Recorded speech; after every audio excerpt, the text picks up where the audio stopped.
Ladies and gentlemen, as always, we like to say good evening and welcome to another great presentation of ASHFORD GARLEY Live on Bridge Radio Africa. Just so you know, we're no more on the outside looking in. We are in Monrovia, Liberia. We're also in other parts of the country. Tonight, we're live on the Top FM in Georgia, Grand County. We're also live on Prime FM 105.5. We're live on Joy 105.1. We're also live on Laugh FM 104.1. We're on Super 95.5, Super Television Channel 10, and Top Television as well. And if this is your first time joining this platform, all you have to do, just follow the page so that the next time we come you might get that notification. We have a special guest tonight. He appeared last week, but Liberia still wants a piece of him. So he's coming out tonight again. Mr. George G. Solo, former national chairman of the Congress for Democratic Change, is our special guest tonight. But as we wait for the chairman emeritus of CDC to come on tonight, we are going to link up with Sam P. Jackson as we do the pre-production before Mr. Solo comes in. And we are going to be straight tonight. For the integrity of the platform, we will not tolerate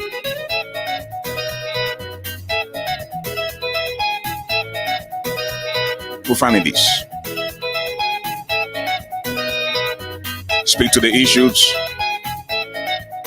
Speak your mind. And to those of you, the viewers, keep it clean as well. Because radio stations in Liberia that decided to carry our production, they have to abide by some type of standards. So we can have people come on to speak a certain way. Just so you understand. With that said, folks, by way of introduction, this is the brother who doesn't eat iron. But he's definitely stronger than a lion.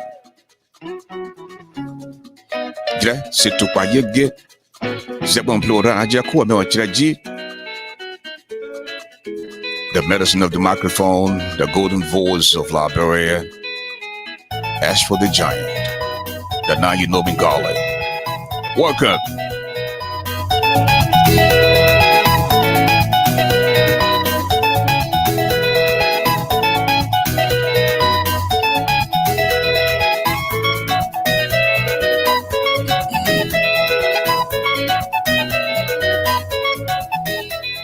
And let me take time out to say hi to J. Wled Penham, Phyllis Yeoman Power, Clarence Tiller, Yeka Daigay, Jala Edmond Tiller, Josephus Charthamits, J. Lamax, and a lot of folks in the building already, huh? Louis and Koziba. Benu Smith, Massa Rakes, Patient D. Slew, the Georgia service in the building. And folks, grab something to drink.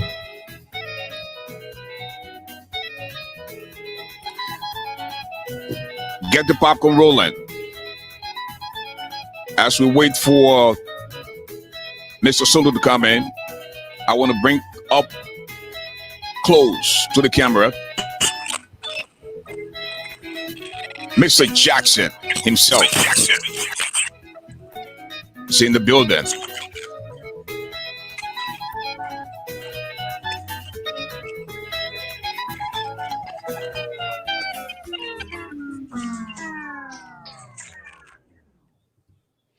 Samuel P. Jackson, hello and welcome to BRIDGERADIO Africa. Thank you very much, ASHFORD. How are things over there in Detroit, Michigan? Well, things are relatively cool, calm, a little chilly. You know? Is that?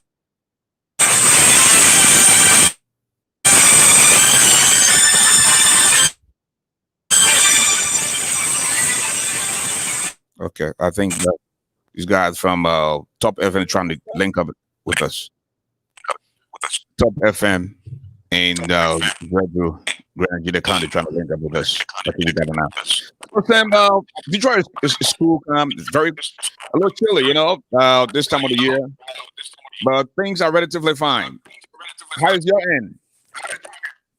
Well, you know, Atlanta it's the Sun Belt, so even though it's it's going into late October, but we are still having sunny weather. It was like 74, 75 degrees here today, and you know, it's very, very nice. That's why I moved here. I left New York, all that dreary, cold, blustering wind and all of that. That's what I left.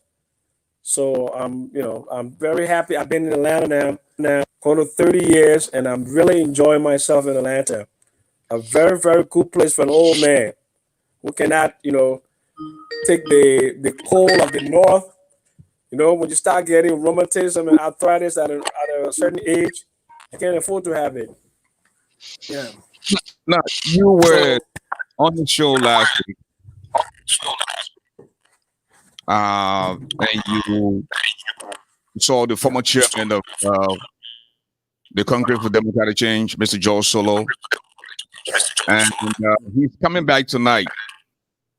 And this guy is unpredictable. So, what type of Josh Solo do we expect to see tonight? Sam?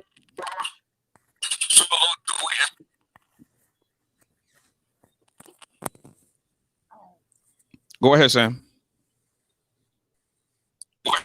Sam, can you hear me?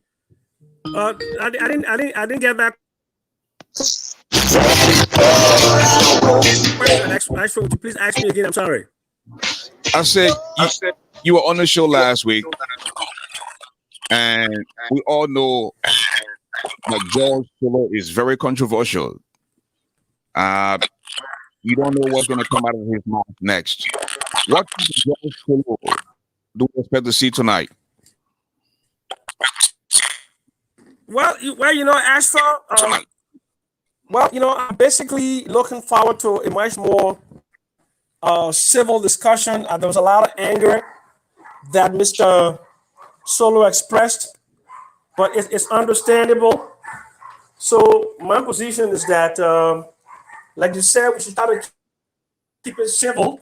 So I'm looking forward to having a very civilized conversation with him tonight, and to grill him and drill down on some of the issues that he believes that the government should be addressing, you know.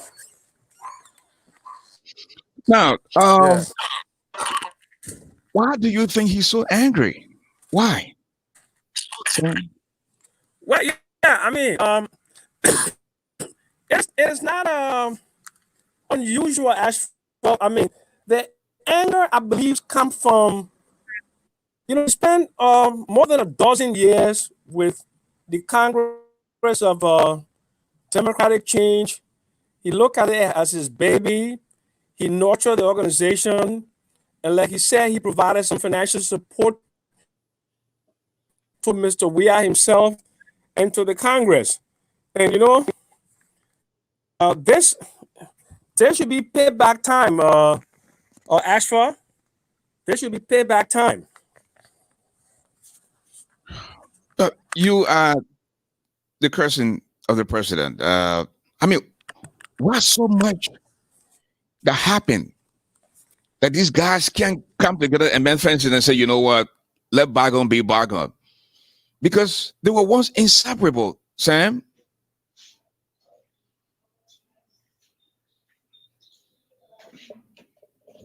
Sam, are you there? Come on, man, Sandy, in America, man. What's up with that internet?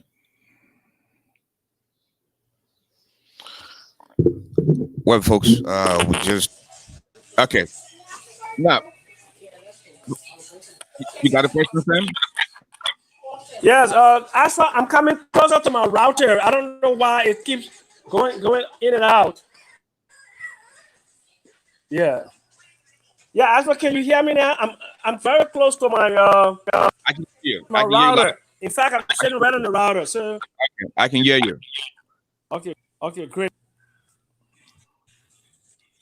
I said, what really happened that these guys can make friends? Because they were once inseparable, you know. Again, folks, we just lost Sam. We hope that he can return in just a little bit. But just in case you're joining us, very shortly we're going to have Mr. George G. Solo, the former national chairman of CDC. Ms.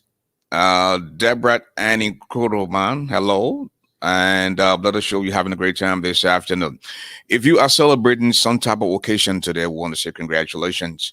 And let us show hope that you be able to see many more of those types of occasions. And we want to say a big thank you to the relay stations in Liberia for relaying our station, BRIDGERADIO Africa. I mean, we can't thank you enough for what you've done to have our voices heard to back home in Liberia, especially for you guys who decided to do this for us. Now, as we wait for Mr. Solo, he will be very shortly. I want to also pick the brains of the folks on here tonight. I'm going to open up the phone lines and tell us your perception of Mr. George Solo. And again, he will be very shortly. So why don't we go to the line as we go into pre-production?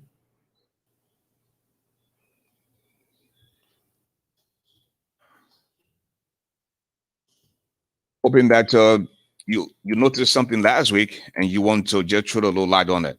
So I'm going to pin the number. Don't worry, he coming tonight. You will have fun again. This time will be a different kind of fun. Okay, that's the number there, 248-979-1718. Want you to call in and tell us about something you observed last week on the show. So when we go back to Mr. Jackson. Hey, Mr. Jackson, you were speaking and then the phone just No, yeah. I'm sitting very close to my router now. Okay, listen. No, what I was saying to you, you were asking me where does the anger come from? I'm saying that when the brother looks at the fact that he was one of the original, I guess, founders of the movement, the son of the Congress for Democratic Change was like his baby, they nurture it, they spend a lot of energy and his own financial resources. And then, power, when you are fighting for power, you basically are looking for some personal interest. It doesn't have to be pecuniary interest like money, but it also could be like recognition. And Mr. George Solo saying that when the government, the CDC has sent it to power, he's not participating in the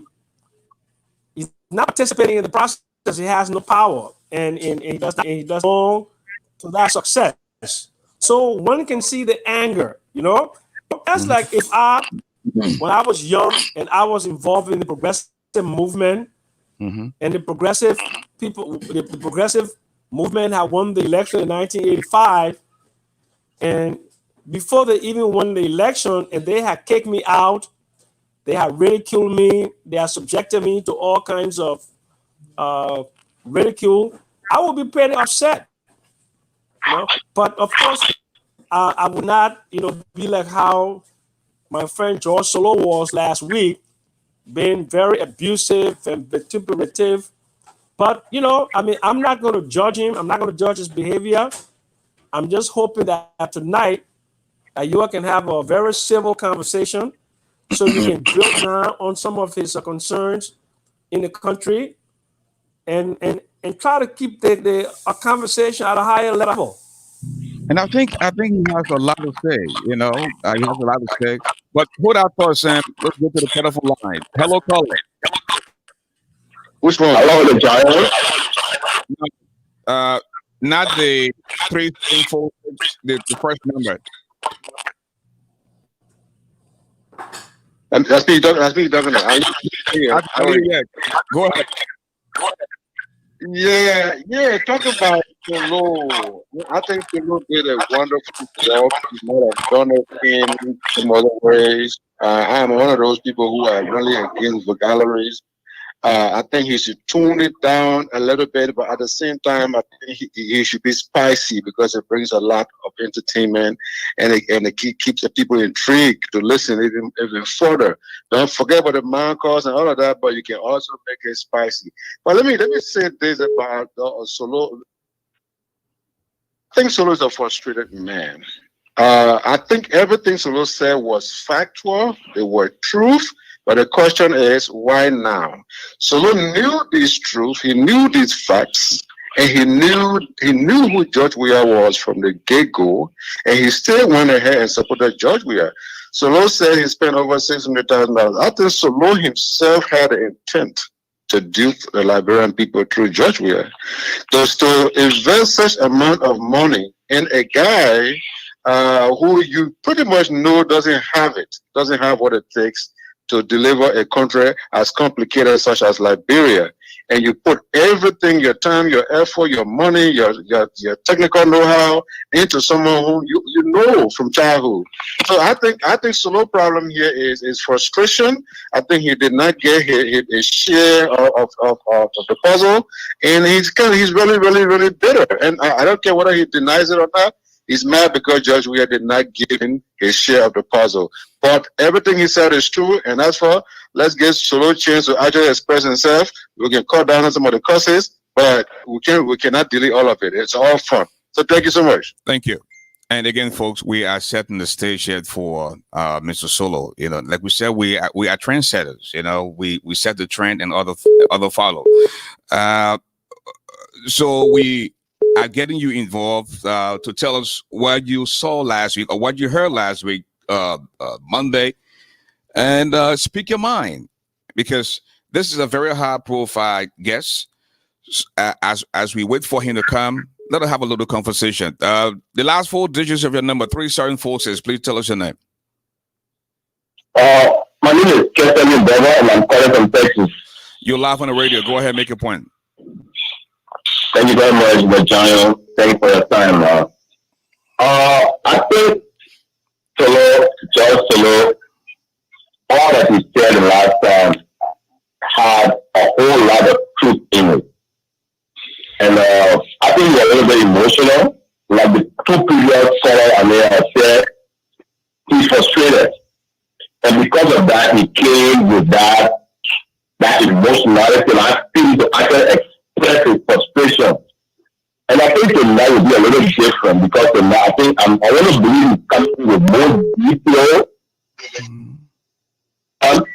Even the insult tonight, I'm sure it's not going to be like the one last time, because those insults made him look like, he was not being real, because you can hear some of the comments of people even calling me a drunk and this and that. And I'm sure he was saying more of the things he said were factual. I wouldn't want to blame him. Why it is true that we are bringing most people who fall into this mess, because he's one of those where we are today. Because they all knew that Georgia was not up to the task. Hold on And one that he minute. couldn't deliver nothing the way they supported him, you know. And I'm sure he's going to be a little bit mature tonight. Thank you. Call up the 609 number, please. If you call in and you're not speaking, can you please just mute your phone, because we can't understand ourselves if you keep making noise in the background. Okay. Okay. Now we have 3348. Please tell us your name. Yeah, I'm Fred Dennis Nabe. I'm calling from the state of New York. Go ahead, make a point. Yeah, I saw the Giant Garley. Anyway, thank you for the show. But I would like to say something. I follow your show many times, and you how they call it that. It's how you always admire Steve Harvey. Steve Harvey, I can remember on Steve Harvey show where, you know, guests who on Steve Harvey show and start, you know, being abusive. The show last week, in which that show, it was very unprofessional. I mean, Liberia, really Liberia, we try to be civilized. Your studio guest last week, he was, I mean, very, very rude. Let's discuss the issue. So today, I'm appealing to you, please try your best, you know, to control your guests. Let him stop being abusive. Let him discuss the issue. Liberians want to hear what he has to say, even though he's singing out of frustration. We don't expect John Solo at this time to come, you know, and start praising George Weah. Nobody expects that. But let him discuss the issue. Thank you. Thank you, brother. Thank you very much. Thank you, and and thank you so much for your concern. Okay, we have Pastor Sunday on the line. Hello, Pastor. Hey, big brother, how you doing? God bless you. God bless you, and God bless each and everyone that participated in this clinical hour. I just want to thank you from the depths of my heart, and anytime, wherever I can be, please don't hesitate to reach me. I just want to make a quick comment. We are a bridge road, and I understand where my brother, everybody coming from. But what we have to understand, where we are now in Liberia, I see everybody quoting this, trying to say sort of this and that. You did a great job when you were interviewing him. You could not control his end. Wherever you were expressing, I don't know his wrong that he did by accepting and doing what they thought they could have done to bring Liberia to a better place. Because remember, it's the little man against the Congo man. And their point of view was not the point of view our president had. They already had an ulterior motive. You cannot control what the man going to say out of his mouth. The only thing you can tell him is, this is what we're going to do. Thank you, Pastor. On this show. Thank you very much. Thank you. Okay, 609-2492. Tell us your name. Hey, this is Ibrahim. I'm calling from New Jersey. You're live on the radio. Go ahead and make your point. Yeah, I just want to say thank you very much, ASHFORD GARLEY, for this show. And I would also want to say thank you to the studio guest there. You know, my brother, Liberia trouble is not just started. You know, I don't know why people are complaining on the abusive. We see that the government, the present government, they used to do the same thing. So why are they stopping people not to do what they used to do to people? They say that the area you cut your coat, that is simply they will cut your own coat Anything you do today, it follow you tomorrow. What we gotta say to Solo is that he suffered in this we are government, and he did not get anything. He started lying him. And I know Solo very well when I was in Liberia. I know him to George. We are. But right now, they need, when you ask the citizen, they will tell you that he bring proof. And none of them even get proof. Those are even enjoying now. They don't have no proof. They don't do anything. Thank you, brother. So I would only tell you, when Solo come on, let him show somebody proof. Let people see it. Thank you very much. Thank you. We have Minnesota number 9634. Please tell us your name. Yeah, thank you. My name is Ben, and I'm calling from Minnesota. Yeah, of all the things that Solo said, there was one thing that caught my attention, and maybe you will want to ask him that again when he comes back, and that was when he said he did all of WIA school's work. Everything that WIA did in school was done by him. Now, my question is that, is he aware that that is a crime? Maybe he wants to. That is an academic fraud. So you might want to ask him to address that issue, because if he's saying that he's the one who did all the WIA work, thank you. He is into some serious trouble too. Thank you. Thank you. Thank you so much. All right. Okay, we have Kayla Bean on the line. Miss Croman, hello. Welcome to the show.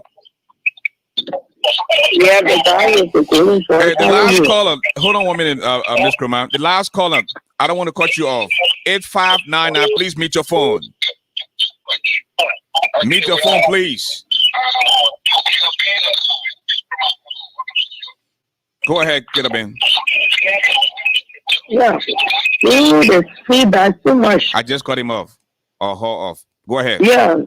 I just would like to say thank you for bringing me on your platform. It will be an interesting night. I will be at work, but I will try to, listen to the program during my 9 o'clock break. The first thing I would like to say to each and every one of us that will be listening to George Solo, let us try to have empathy. Let us try to put ourselves in the shoes of George Solo, because the first thing here is the Bible clearly states, the heart of a man is desperately wicked above all things. Who can know it? George Solo, they all sat down and struggled out how to create this CDC. No one thought that George would have diverted or to have treated George Solo as it is. So the man is talking out of frustration. So when I hear people saying that the man should not be abused, you do not know the hurt. You do not know the degree of hurt that this man is saying. And when you go for counseling, they tell you to let the man vent it out. Let it come up for him to have healing and closure. So let words be allowed to be used. I mean, if we live in America, we all know in this big country, people use the F word, people use the H word. So what people are acting as though say when you cause it is a crime, at least actually exceeding. Thank you so much, Ashford. Thank you, Miss Croman. We have for 2338. Please tell us your name. Hey, Mr. Guy, how you doing? My name is Augustine Flomo. Welcome to the show. I'm calling from New York, Staten Island. One of the guys said if you ask Solo for proof or evidence, he's not going to give you proof. He's not going to give you evidence. And the reason is, if you want to make money today, especially from the opposition, just insult George Weah, make your story set, have people to gather around your Facebook Live, gather up, more viewership, and you start making money from the opposition, because they just want George Weah to be, humiliated and insulted. Why do you think Henry Costa is popular today? It's because of sensational news, lies. Think about Prophet Key. Prophet Key is popular today because he brings out those sensational news, insults George Weah and stuff like that.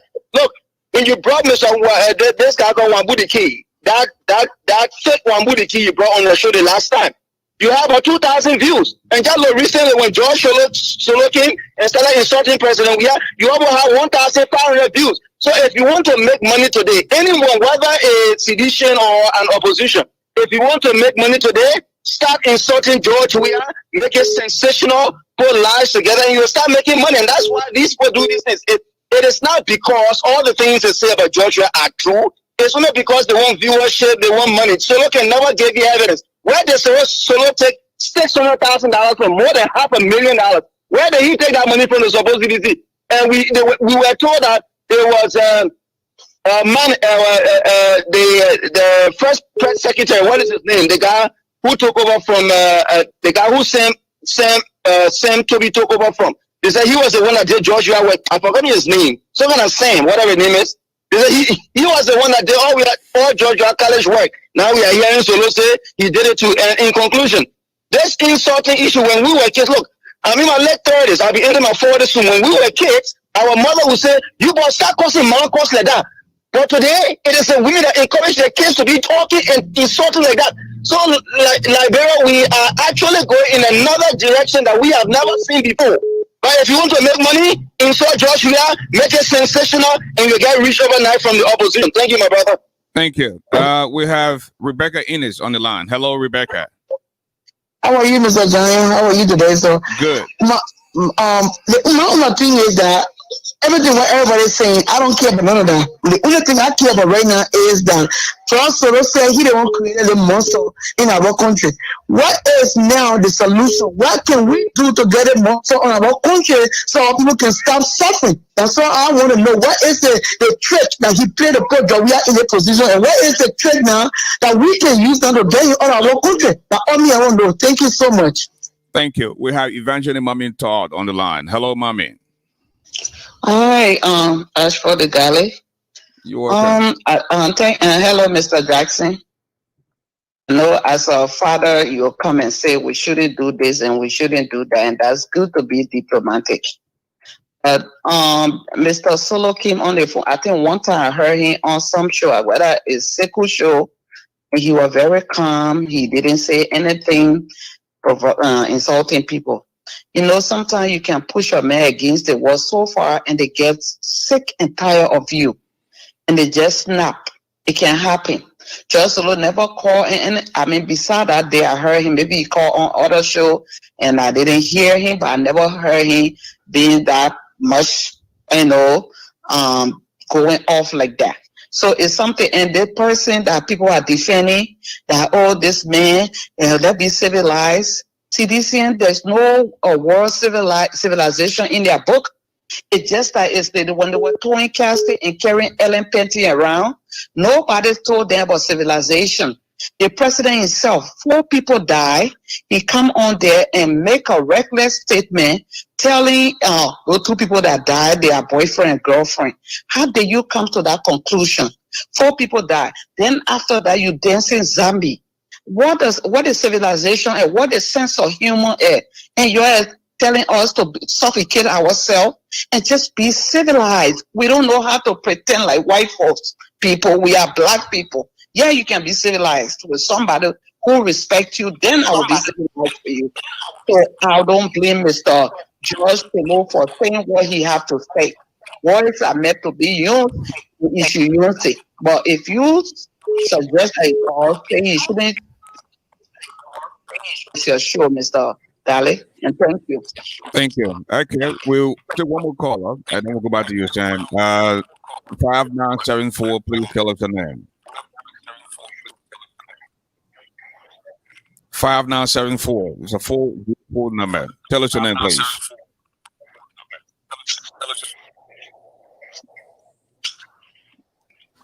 Hello, caller. Well, Sam. Okay. Let's take this caller from Atlanta.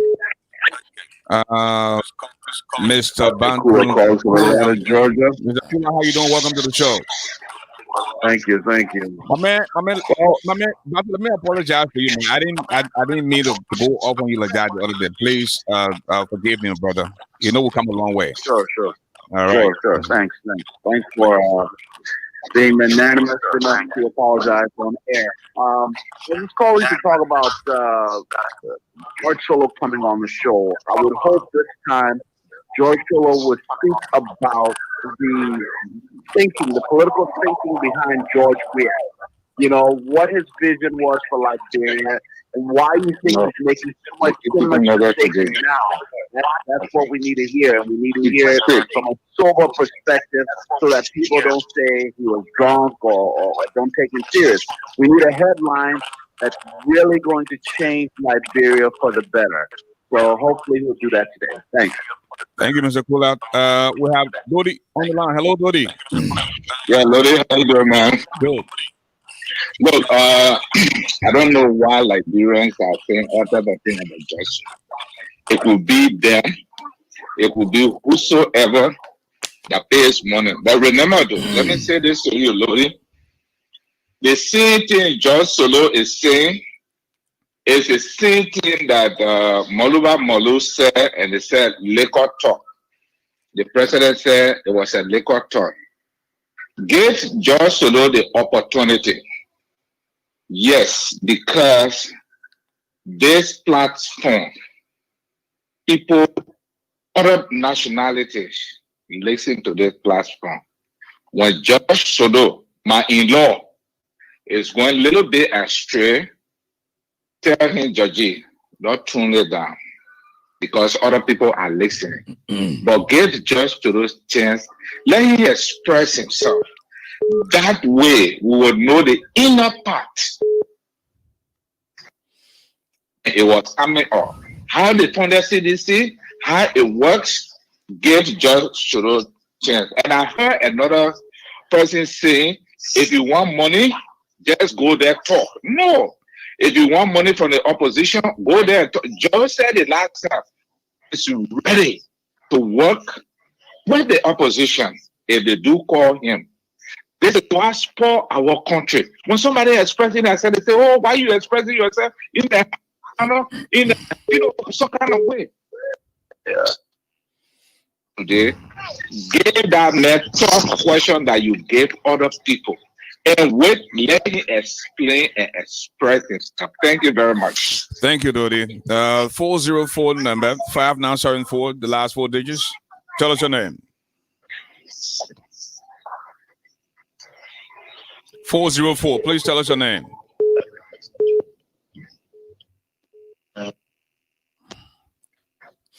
You call and you don't want to say anything.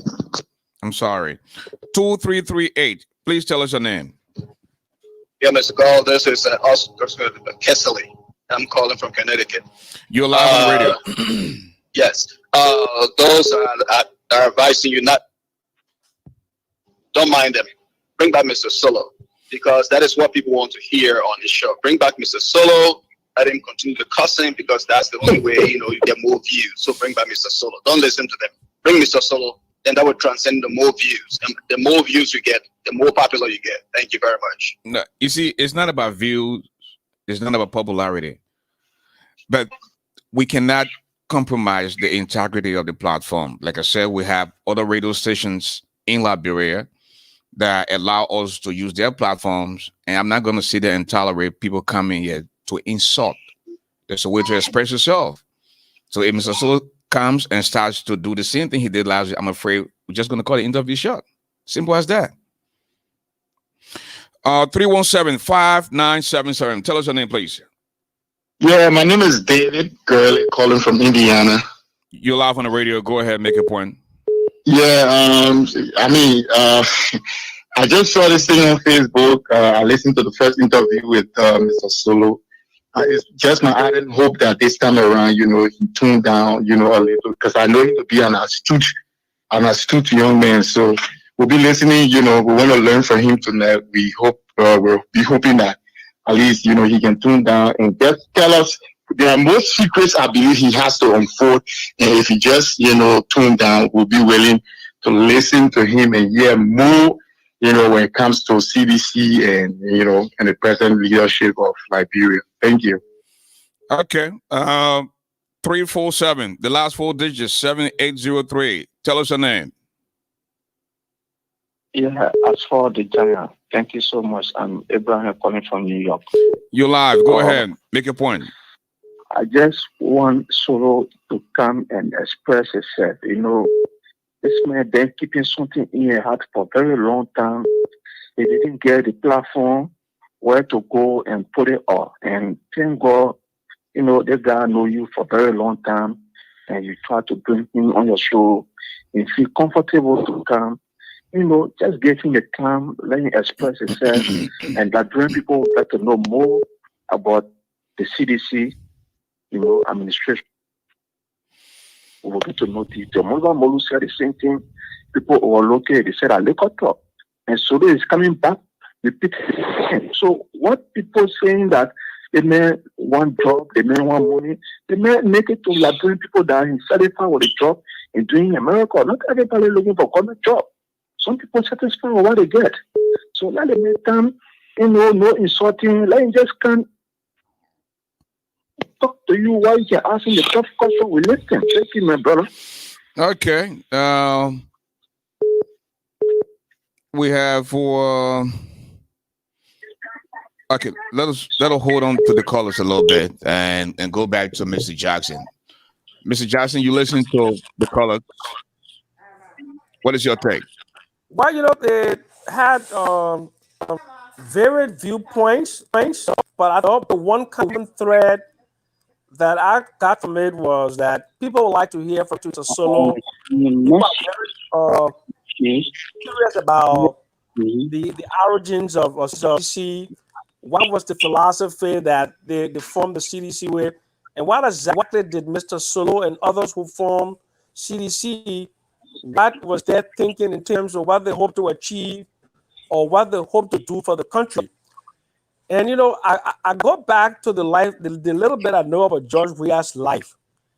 I noticed a lot of the people who were with him in the beginning are no longer there with him. I look at people like Karika, Sylvester Williams. I think you know that man, Ashford. Yeah, very well. Yeah, and I have a lot of friends among members of the Lone Star. I look at Kevin Sibwe. I look at Board Charles. I look at my cousin Salinsa. I mean, and the camaraderie that they had during the football time, I don't see that now. A lot of the people who were with George Weah from the very beginning, many of those people, I don't see them around. So I don't know whether there's something that they did to George Weah, or there is something in Mr. Weah's personality that he tends to, forget about his old friend. And I'm not even going to talk about myself, because the first time I met Mr. Weah was in the year 2000 when Liberia came to South Africa in Johannesburg. I went to Soweto Stadium. I was like my wife. Fortunately for me, she had just flown from Atlanta to come and visit me in South Africa. And we went to the game. We met with Mr. Weah. We had, and every time Mr. Weah sees me, there is something about there's comfort. I went to Liberia and I was trying to support the pro agenda to, sort of, help them to do the reset button, set it up the national economic dialogue. When Mr. Weah, saw me on the stage to take a picture, he wasn't very cordial to me. He started to make some very disparaging remarks to me. And he said something about, oh, my cousin. I came to your Total shop that time. I told you, my cousin. Sam, hold on 1 minute, please. I'm going to cut you off again. You don't call. When you call, please mute your phone. Okay? I'm cutting you off now. Go ahead, Sam. Okay. Yeah. So, then when I tried to extend my hand to him, he really didn't, and there was another first time that he had cut me off, a few years ago, maybe like 7-8 years ago, I went on the football field at rehab football field, one of those adult practices, and Darius Dillon is my witness. And, I have said something, politically against the CDC at that particular time. So I went to just to meet and greet him. In fact, before I even went, Darius Dillon, my man, don't even try it. That man will not shake your hand. And true, the man did not shake my hand. So, I don't know what it is that people have done to him, or what is in his personality. But I'm not a psychologist. I don't want to, to analyze him. But the only thing I want to say is that when you become president of a country, you know, you should be the bigger person. You know, the amount of power that accrue to you as a leader of a country, you're a powerful person in that country. You cannot afford to have enemies in that country. Because if you view some people as your enemy, their supporters may even go to attack those people there, even if you're not calling for people to harm those people. Okay? And the other thing that would be good for George Weah, members of the CDC, is that you truly want to run a country like Liberia, where in this age, everybody has political views, you know, as long as people are threatening violence against the government, people are throwing things, not breaking the law. I think you should be much more understanding, you know, Okay, and you should relate to people's. hold Yeah, that thought. you should relate to people's. You relate. Let us go back to the phone line. We have 347, the last four digits of your number, 5926. Please tell us your name. I'm calling from North Carolina. You're live on the radio. Go ahead and make your point, please. I know, great show as usual. Thank you. I just want to say I am one of the thousands of boys, you know, really appealing to George this afternoon to turn down the language. You know, profanity can turn a lot of people off. A beautiful show like this, you know, integrity is at stake. We want to get his message, and it's a very good message. We should explain the issue, which he can do. He's a very lettered gentleman, please. You know, and I'm locked to this show. I don't think I will take any disturbance today from anybody when it comes to today's show. Thank you. 204, the last four digits of your number, 5017. Please tell us your name. Hello, Alpha. My name is Otalo, and I'm calling from Canada, Manitoba. You're live on the radio. Go ahead and make your point, please. Yeah, thank you very much. You know, you just said something that really, for which I always follow your show, is integrity. And anybody who runs the show, the way you set the platform high, it will be respected. So thank you very much. What I want to say is I don't want you to be carried away by a number of people viewing your show. I want you to keep your standard. If you keep your standard high, no matter what happens, those that believe in integrity will still follow you. Another thing I want you to do for me today, if George Solo comes on, I want you to tell us what was in the CDC platform that George Weah is not keeping up to. You know, even though he's not there, but what is in the platform, what they have in the platform that is not working or that is being deviated from. Maybe we can know what they have some good things that they're not following for, which is angry at this. Because even if you're not there and you see everything is going on right, you be right. So what was in the platform? Why is missing from the platform that he's not seeing? So thank you very much and keep up the good work. Thank you, my brother. Okay, 215, the last four digits of your number, 9871. Tell us your name, please. Asher, my name is Edward. I'm calling from Philadelphia. You're live on the radio. Go ahead and make your point. Yeah, on the issue of George Solo, I think actually you have control over your radio station, over your broadcast. First of all, let me thank you for your program. I will follow. Just turned on Barack Obama to listen to George Solo. We are here making noise about George Solo's language, and I think like the last time, you control everything that was coming out, what we were supposed to hear and what we were not supposed to hear.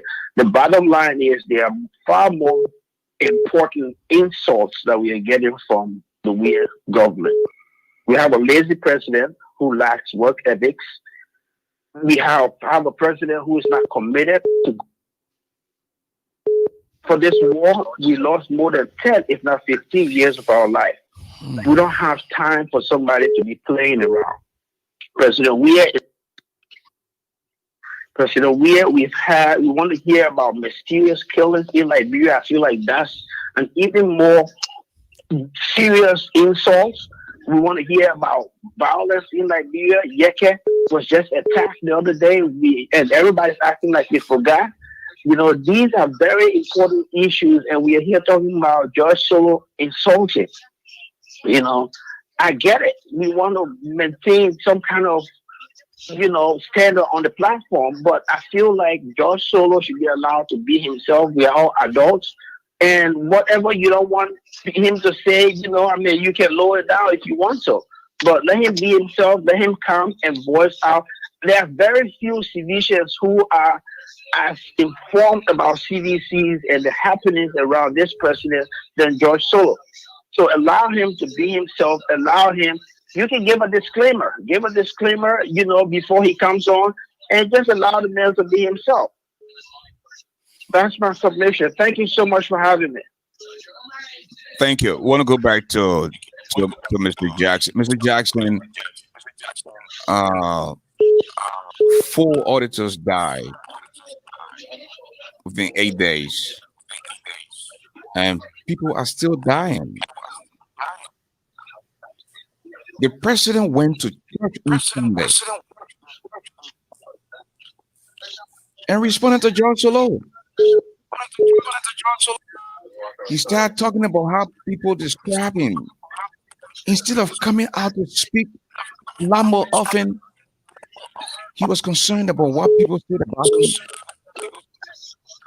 Why we have these auditors we'll never hear from again. By responding to George the way he said George to do was on drugs. He's the president responding to a private citizen like that.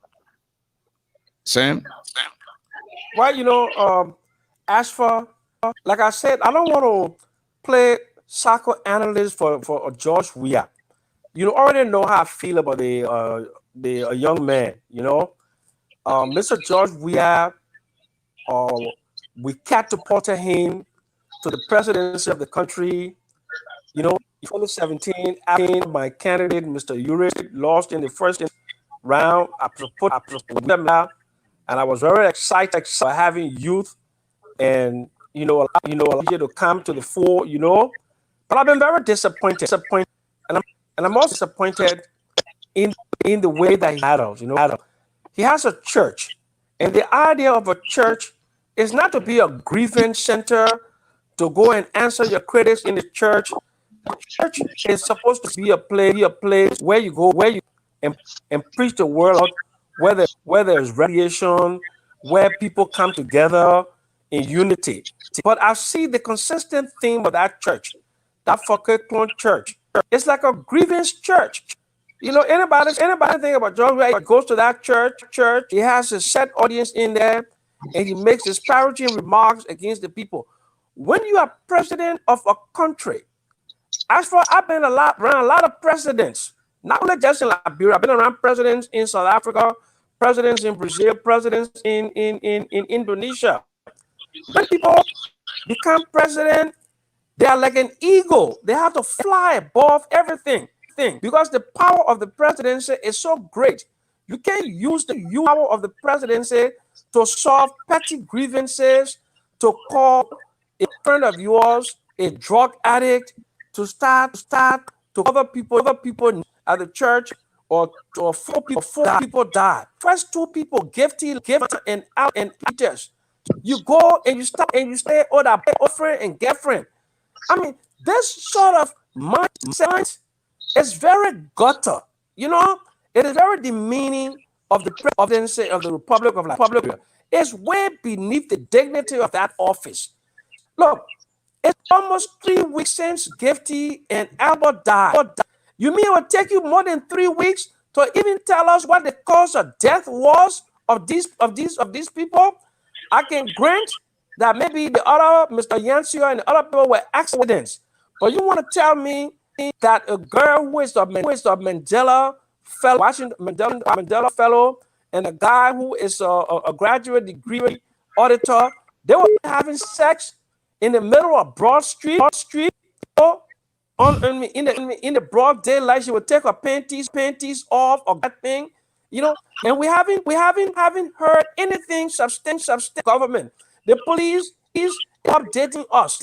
They're talking us on a regular basis to tell us, ASHFORD, I have the opportunity to travel in the next couple of weeks, and I was supposed to go to Liberia and spend 2 months.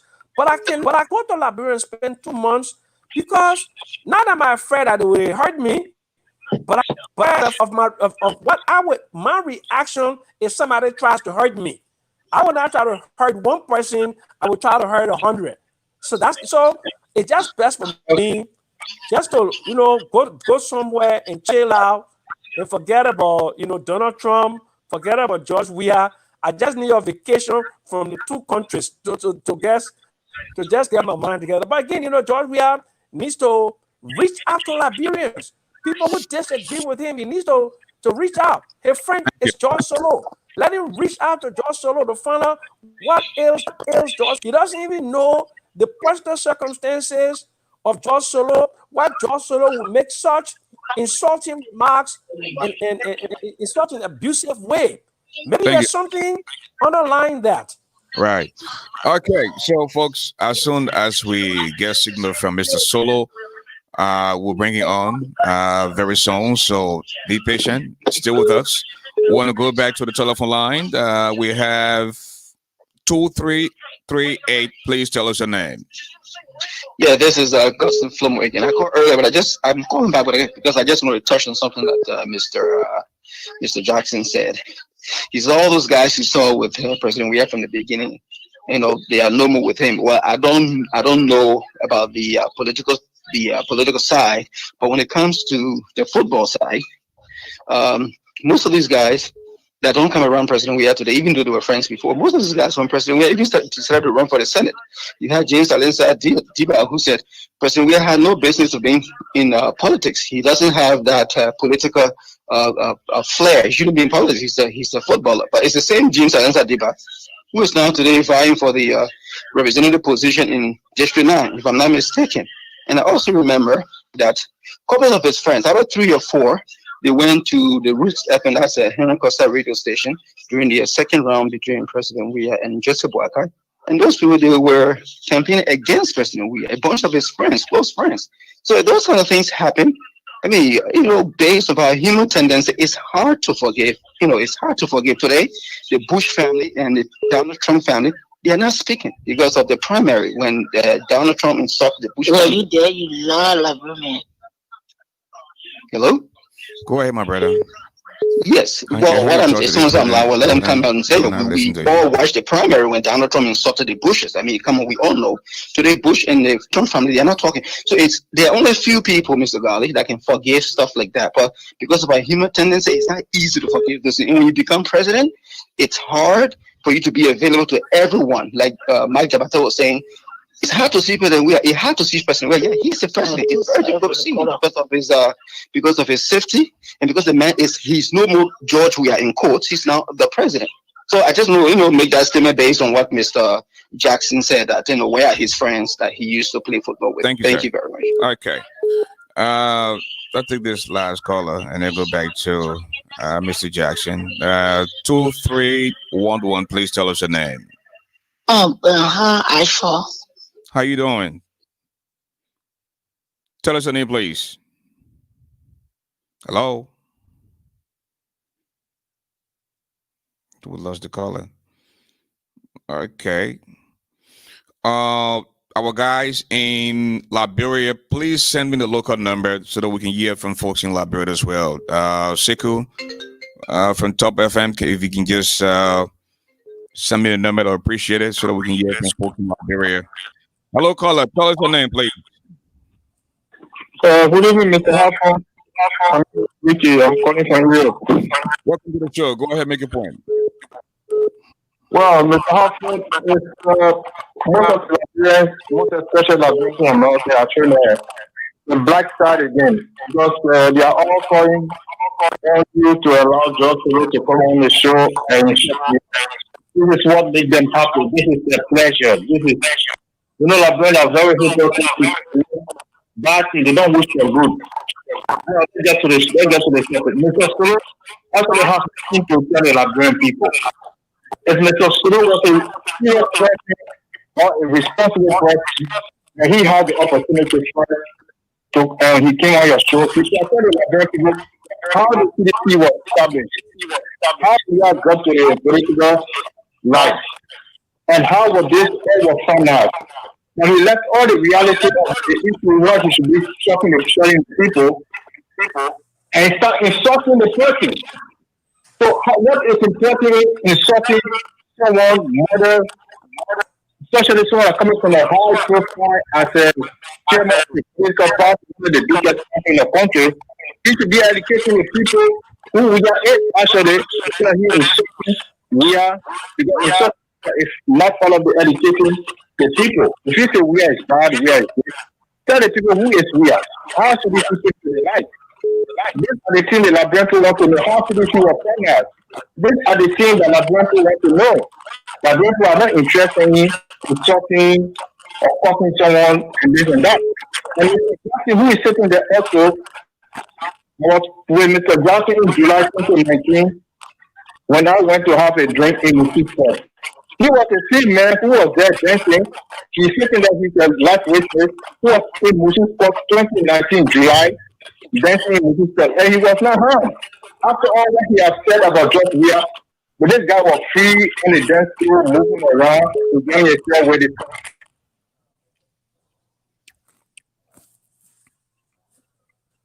Usually used to be negative about Weah. Thank you, my brother. Thank you so much. The president said, Weah was, but now he's no more on the street, so he cannot be that. Thank you, my brother. To be on the street to be the president and policy. Thank you so much. Thank you so much. 26, that's 216-6222. Please tell us your name. Hey, Ashford, how you doing? How you doing, my brother? Welcome to the show. Yeah, my name is Frank, man. I call from Denver, Colorado. You're live on the radio. Go ahead and make your point. Well, I see a lot of people. First of all, let me extend my greeting to the big brother and the senior comer. One of the men who are ready to respect, Mr. Samuel Jackson. How you doing, sir? Thank you very much, sir. In respect to the topic, I see a lot of people questioning or shooting abuse President Weah. President Weah is this man that nobody should abuse. The first thing we need to take into consideration is that when we were growing up back in the days, somebody off the door of the we can die. So don't know the point for which he's coming from the abuse. The only thing that is the ASHFORD GARLEY and your prophet. But it's like several like because the two other people died, Josh Weah let them move back within them. There are certain things that Josh Weah have done to elaborate and make it insult. So let's get away from the vibration. If God is still coming, abuse, let's try on his operation and put the door on the bottom line. Because if you respect us, the people will respect you. So every action that's an equal of the action.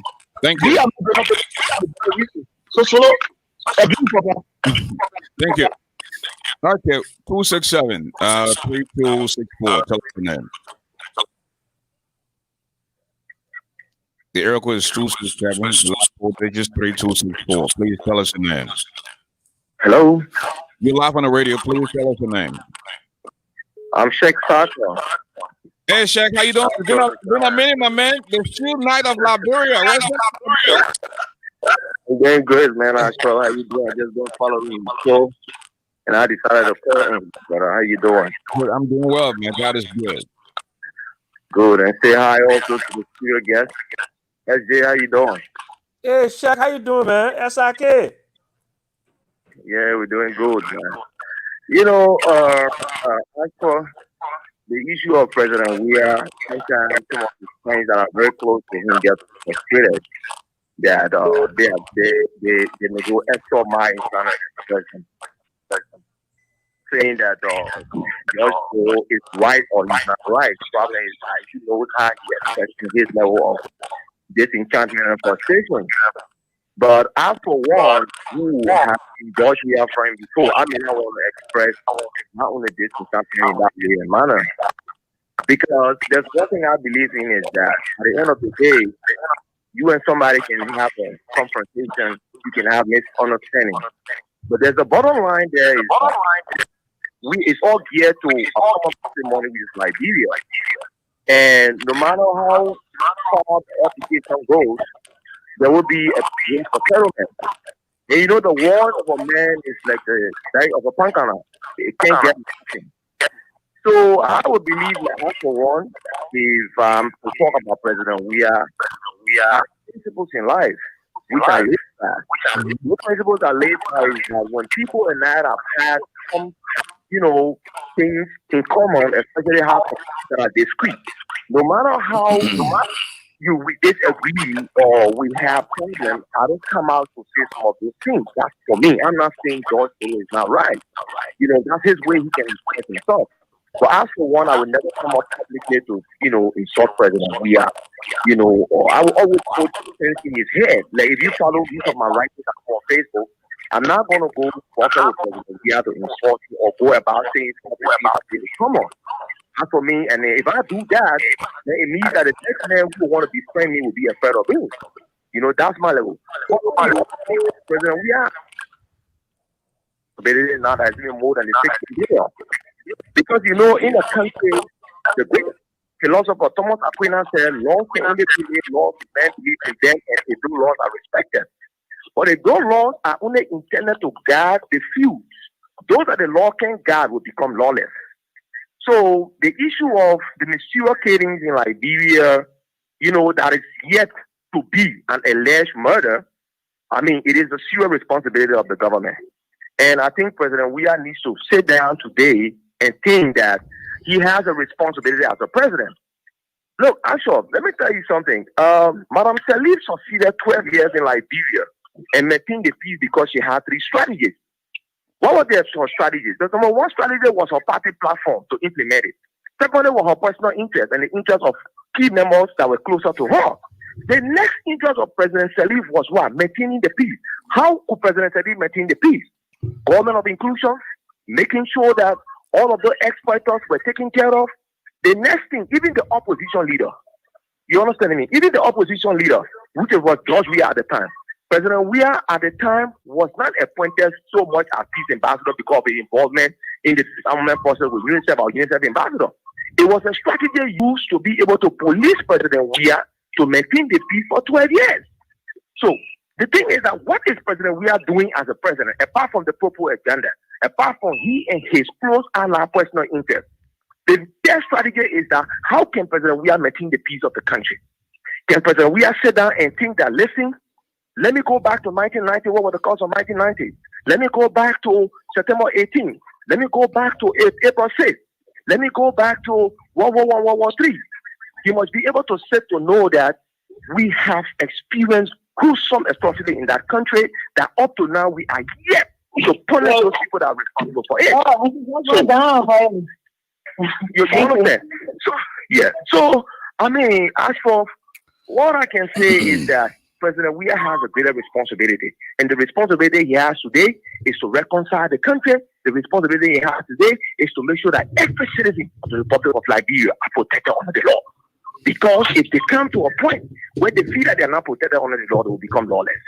So thank you very much, and I hope to be on your show one of these days so we can be able to elaborate on it. But not personal issue between President Weah and myself. Speaking of being on the show, we'll have a totally different show when you come up. So we'll plan something out, and we'll come and have a conversation. Thank you, Shaq. Thank you so much. Thank you. Okay, we have 3348. Please tell us your name. Yeah. Once again, I'm Fred Dennis Nambay. I'm calling from the state of New York. Mr. Garley, thank you for the beautiful show. But I will acknowledge you that all those that in support of the abusive language, I don't want to get credit to them because of the integrity of yourself and your show. There are none that doing your show. If Mr. Solo want to be abusive, I feel that Mr. Solo should have his own podcast where he will abuse the president in any manner in which he chooses, like Prophet King. So I'm advising you, my dear brother, please try to control the show tonight. And Mr. Solo said last week that he have proof. So we all are waiting to see some of the proof, that he told us that he has. So thank you very much once again for having me on your show. Thank you. Koto Balayan, you're live on the radio.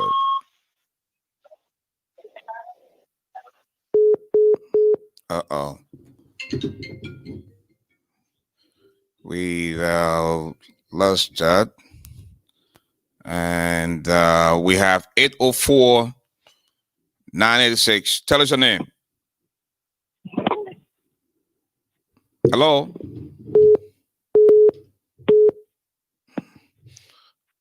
Hello? Yeah, hi. I thought this is Pastor Balaya. You're live on the radio. Go ahead and make your point, please. Welcome to the show. Yeah, also, thank you for bringing me on the show today. You know, right now my view is completely different from. It's so sad in Liberia. And what I'm advising our president to do, it's good that he has a church. And in Second Chronicle, it says that if my people, which I call by my name, shall humble themselves and pray and seek my face and turn from their wicked ways, then I will hear from heaven and I will forgive them sins and will heal their land. I think this is the scripture now we should be talking about.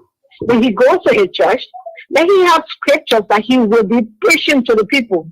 But if he goes to the church and start preaching against saints or people who talk about him, the Lord will not come to take the field and heal our land. That's not where we are praying. As people of Liberia, I am in that mood praying for Liberia that today, let God forgive our sin. Instead of adding on what is going on every day. See, every day the innocent people are dying. See, what we're hearing about the trained young men again that we're hearing that are missing. So these things are so scary.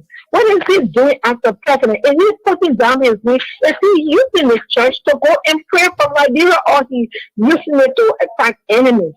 So I'm begging him that he use the scripture, 2 Chronicles 7:14, and pray for this country as a leader, as we are praying for him. So if we are praying and he's not looking in that direction, God will not come to seek our face as well. Thank you. So I am begging. Yeah, thank you so much also Thank you, for having me on the show. Thank you. 817, I believe you call from Texas. Tell us your name. 817, the last four digits, 7145. Yes, as for the Daniel Garley, this is Benson Mason. I'm calling from Dallas, Texas. You're live on the radio. Go ahead and make your point. Thank you for your platform and thank you for your show today on the station. Strictly, let me just say it this way.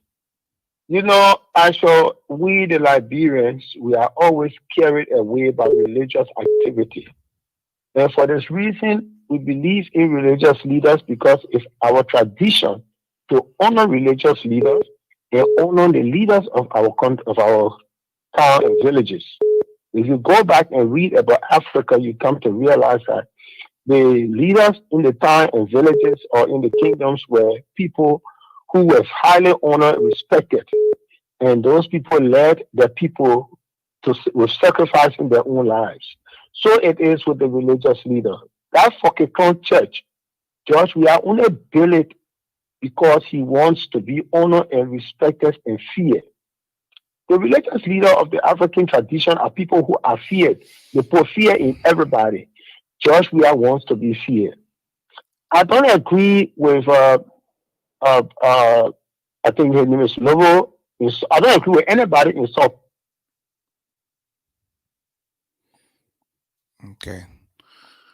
I believe we lost him. I want to go back to Sam now. Sam, you hear these callers. Hold on. You might want to unmute your mic, Sam. Unmute your microphone.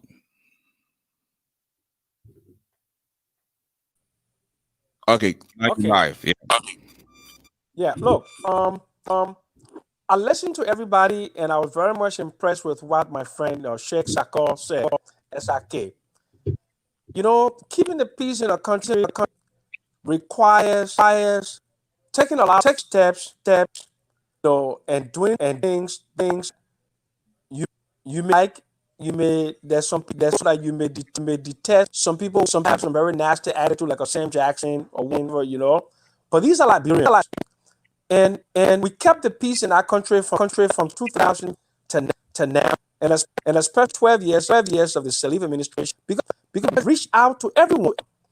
And I tell you, there's some die in my stomach. Okay, I know exactly how much money Mr. We are getting from the government on a regular basis. I know how much money was paid to members of the CDC. I know how much paid to ex-combatants. I know how much money was paid to patriots leaders. I know how much money was paid to political leaders. All of that to peace in the country. And I know the CDC was saying, well, Madam Saleh, we're not going to pay. It's not about paying. What Mr. needs to do, if he doesn't want to pay people the peace, then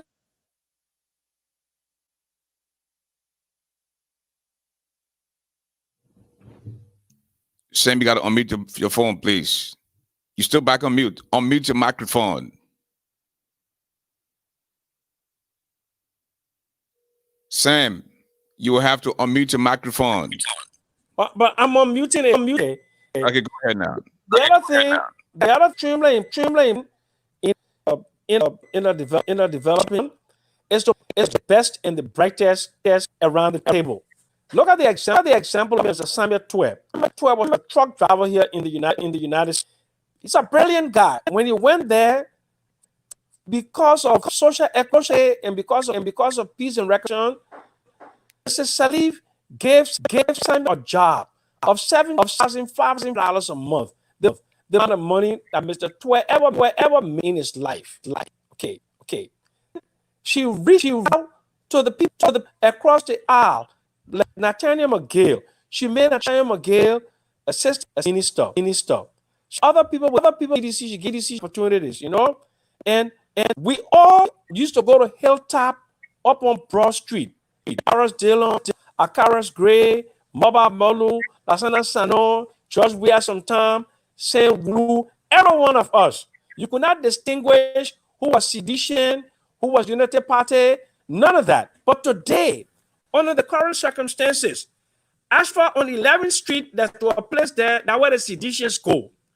And then everybody keep in a little corner, United Party people go to this place, COP people go to this place, and then the seditious go to this place. You cannot run a country like that. A country, when you become the leader of a country, you are the father of the nation. Somebody was saying earlier that maybe the footballers did something to George Weah. Lone Star had 28 players. Lone Star didn't have 3 or 4 players. Kevin Sebwe, Paul Charles, and Salinsa. Lone Star had 28 players. George Weah played football for the Lone Star. What is he doing for the retired Lone Star people? What is doing for the developed boy in Liberia? Football is robbing him money, power. If with all his popularity in football, he will not be president in Liberia today. What is the status? As for you are a sports commentator. Can you tell me what support President Weah is making to the development of football in Liberia? We don't even have one football academy in the country. And the president of the Republic of Liberia is the world best, Africa best, and European best. So nobody that wants to criticize George Weah because we criticize George Weah. One of George Weah, we want to bring the best Weah. Because if George Weah does in Liberia develop does better, all of us who got things to contribute, even in our advanced ages, to go to work for the government, take money out of my investments in America and go invest it in Liberia. Go small businesses that I used to there. But if the conditions right, and if I see killings, and I see in about 3 or 4 weeks, government has not come out to give you the cause of death of 2 young people in the middle of the center city on Broad Street, and they talk about another report that will take 14 days from now. How long take to determine the cause of death of who were found dead? More than 2 weeks ago. All of these things here, it it is fear. It doesn't inspire confidence within the personally. I want George well because George well. Liberia is open for business. My skills I have in doing project document, skills that I have in doing analysis, the skills that I have in social impact assessment, the skills that I have in financial analysis, and all of those have. I use those skills under the leave government from 2006 to 2015 when I came here, when I had a consulting firm, working in Liberia. So I didn't participate in the government to go sit behind a government desk. Right now, as for you don't have any serious foreign direct investment in Liberia or domestic capital formation, people opening business. During the 12 years of the Ellen administration, people bought in Liberia. People built in Liberia. People open business. And please hold that thought. I believe we'll have Mr. George Solo on the line. Mr. Solo, hello and welcome to the show.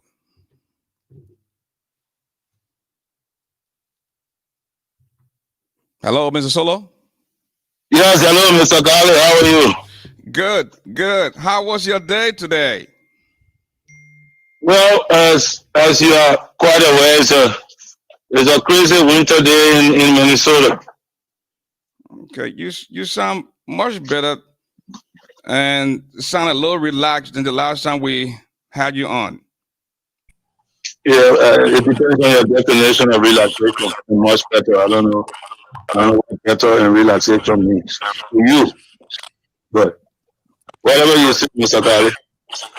Well, let us begin the program again by asking you to give us your opening statement. Well, again, in relationship to issues of national concern, when I go back, when I go forth, when I express concerns in different ways, shape, and form, and at the end of the day, it's a general conversation. It's not about the orator. As you are quite aware, there are some senior people who listen to this. There's some people within the political sphere who listen to your show. And I want to publicly say, I apologize if anybody feel offended by my language during the last program. But, with love and passion comes emotion. And, the value of emotion is whether up or down. It means that you are present in the moment. It means it relates to something you feel, and it means that you are connected and thinking about something that is close to you. So, today you and I will proceed. We'll proceed accordingly. We'll talk about the issues within our country. We'll talk about aspiration. We'll talk about where the youth sit today. We'll talk about the general security situation. You can ask me general questions about my knowledge, my know-how, and we'll move forward from there. As for my intention is for this to be a conversation. This is a conversation that is relevant to our people. You got questions to ask? Great. I got input to put in? Great. This is going to be a conversation, and I think that's why all of those people log on to the show to understand what's going to be the depth of the conversation, what's going to be the volume of the conversation, because trust me, conversation has to be had. Now, the last time when we were on here, Mr. Solo, you said something like, the cow has a lot to say. And that's why most time when you see the cow say, because the things that are in the belly of the cow is too plenty. Let us try to get some of the things out of the belly of the cow. We are having a conversation now, Mr. Solo. Go ahead and speak.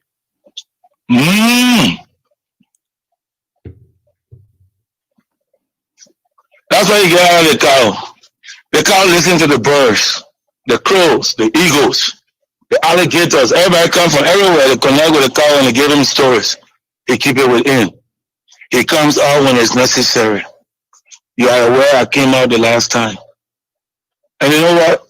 We'll have this conversation, will come out. As for, fortunately for me, the President of the Republic of Liberia is my peer. So until he can respond to me. Yeah. So it's the beauty of my nature. I'm nobody, but until the President can respond to me, he can go in the church, on the pulpit, and respond to me.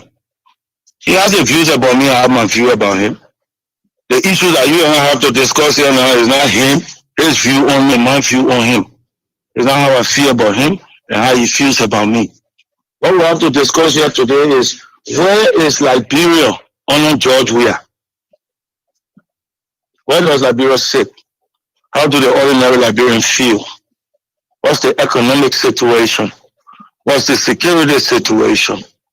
Who's in authority and driving which agenda?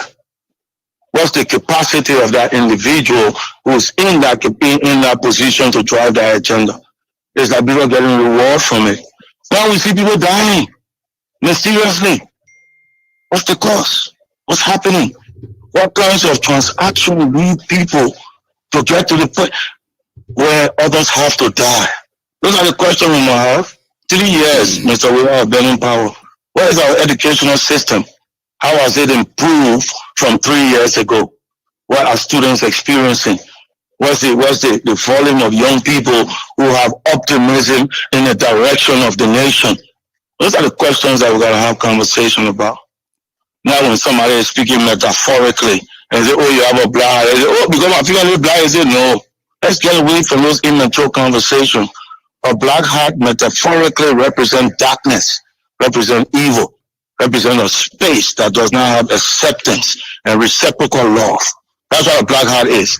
You know, as what a black represents negativity, evil, and white represent purity. You are aware of that. So how can I come on radio and say the person had his black? Oh, because my thing. Let's graduate from those conversations.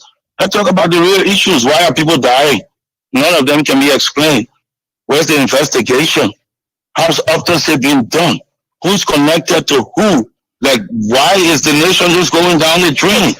So even you guys, the journalists, those are conversations that you're supposed to be proffering. Like, Mr. Solo, how you feel about the economy? Mr. Solo, how you feel about national security? Mr. Solo, you're the chairman of the institution. How do you feel about the Congress for Democratic Change now, under the leadership of George Weah being at the helm of power? How do you feel about the ability to deliver? Those are the questions that you should be presenting now. What's in the cow belly? Nothing in the cow belly good. Nothing. Nothing, ASHFORD. Nothing in the cow belly is good. We got to transition from personality. We got to transition from those small issues. And since your president don't have the ability to do it, obviously he goes in the church, he chooses a pulpit to respond to his critics and to call them names. Well, that's beautiful. I'm going to transition from that. Because just like I told you all, this is what leadership requires. This is what a serious conversation requires. It requires someone who can say, okay, let's get out of the mud and let's transition to the conversation. That's why I want to take you today. So I look forward to your menu. Well, Mr. Solo, President Ellen Johnson Sirleaf appointed Davietta Brown Lassanen to the Election Commission to represent CDC. She also appointed Mr. Sam Joe to represent the Liberty Party and few others from different political parties. Now, we have the president to appoint all citizens to serve on the National Election Commission. What is going on? Nothing's going on other than you have a political situation where the ideology has always been, the person who dominates control. There's no level of democracy. CDC is not bringing democracy to this table. No. What CDC is actually doing is enhancing any bad policy, any bad process, like bribing the legislature, like not having an agenda, and putting police out to beat people, any negative policy that have been fought against. The CDC have just put everything on steroid. Like everything that's supposed to destroy the nation is like, let's put steroid on it. CDC is just times 10. Because, let's be realistic though. When you look at the last 3 years, really, people dancing because they put street light on? Are you serious? Look at Ghana. Look at our West African rivals. Look at the progress that they are making economically, infrastructural development, growth of the people, job capacity, job creation, capacity building. When you look at that region today, you look at where Sierra Leone is, you look at where Nigeria, Ghana, and all those countries are. You're gonna put street light on, and really, are you dancing? Like no, everything has just times 3 electoral laws. Those are things that we fought for. The very changes that people are getting beaten for, they are changes that CDC fought for when she was on the other side. CDC should have fast-tracked all of those things, including the reduction of the term of the president, including the reduction in the legislative branch of government, where we pay thousands of dollars to people. Well, actually 50% of them cannot read, so we really don't hold them accountable for what we expect out of there. But even the other 50% don't have any level of integrity. So this is a house of former criminals, right? So you have them sitting down. And you're paying towards that, but where's our educational system? What's our healthcare system? One day I was reading and say, oh, I come from work, I check on the phone and say, oh, the public work minister is flown to Germany. Oh, wow. Well, we better buy a plane just for flying people, I guess, instead of fixing JFK. Don't fix no hospital in the country, just buy a plane who can fly people for $150. Like, well, logically stupid. I mean, let's be realistic though. Like, how can all of us, and then when I say, oh, the opposition, I use an explicit, and I apologize again, I didn't even mean it in that way. I was reflecting more the weakness, the lack of desire to confront, the inability to put oneself up and say, on behalf of the people, if this is where I must lose my blood, I'm ready. This is what the Congress for Democratic Change did. And this is what we led.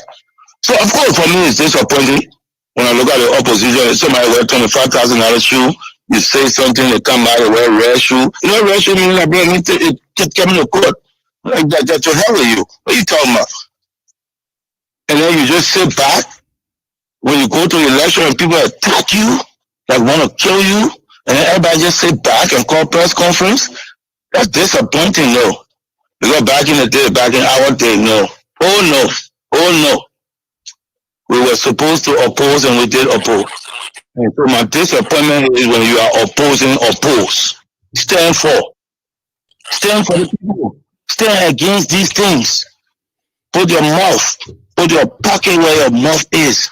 And so, you know, language again, semantics. Maybe that day I was speaking German. Again, my apologies. But the issue still remains that in Liberia now there's no viable opposition. This is why inherently we are transitioning from a corrupt nation to a killer nation. Well, Mr. Solo, you just named Ghana, and you also said a few light bulbs came out and people are rejoicing. It is alleged now that the 14 military hospital, they spent about $50 million to build that hospital. Why in this day and age, why that hospital is not equipped to treat people in the country? They have to fly you out of the country. Because, you know, we misuse the value of the good currency. Is it how much $1 million for that day? How much $1 million? Are you serious, Ashford? I mean, it is that money that you are calling could fully rehabilitate JFK. I'm talking about multiple levels, multiple rooms, international doctors, even a possible collaboration with Cuba where, you know, nurses are made available to train our people at AMD Glotty right behind there and stuff like that. Don't play around with me, man, Ashford. Somebody who knows figure, you look at them, you say that number 14 or number 12, you say how much?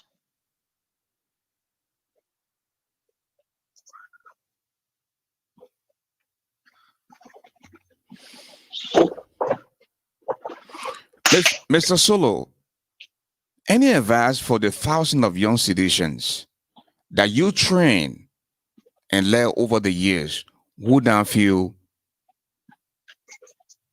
disenfranchised? Yes.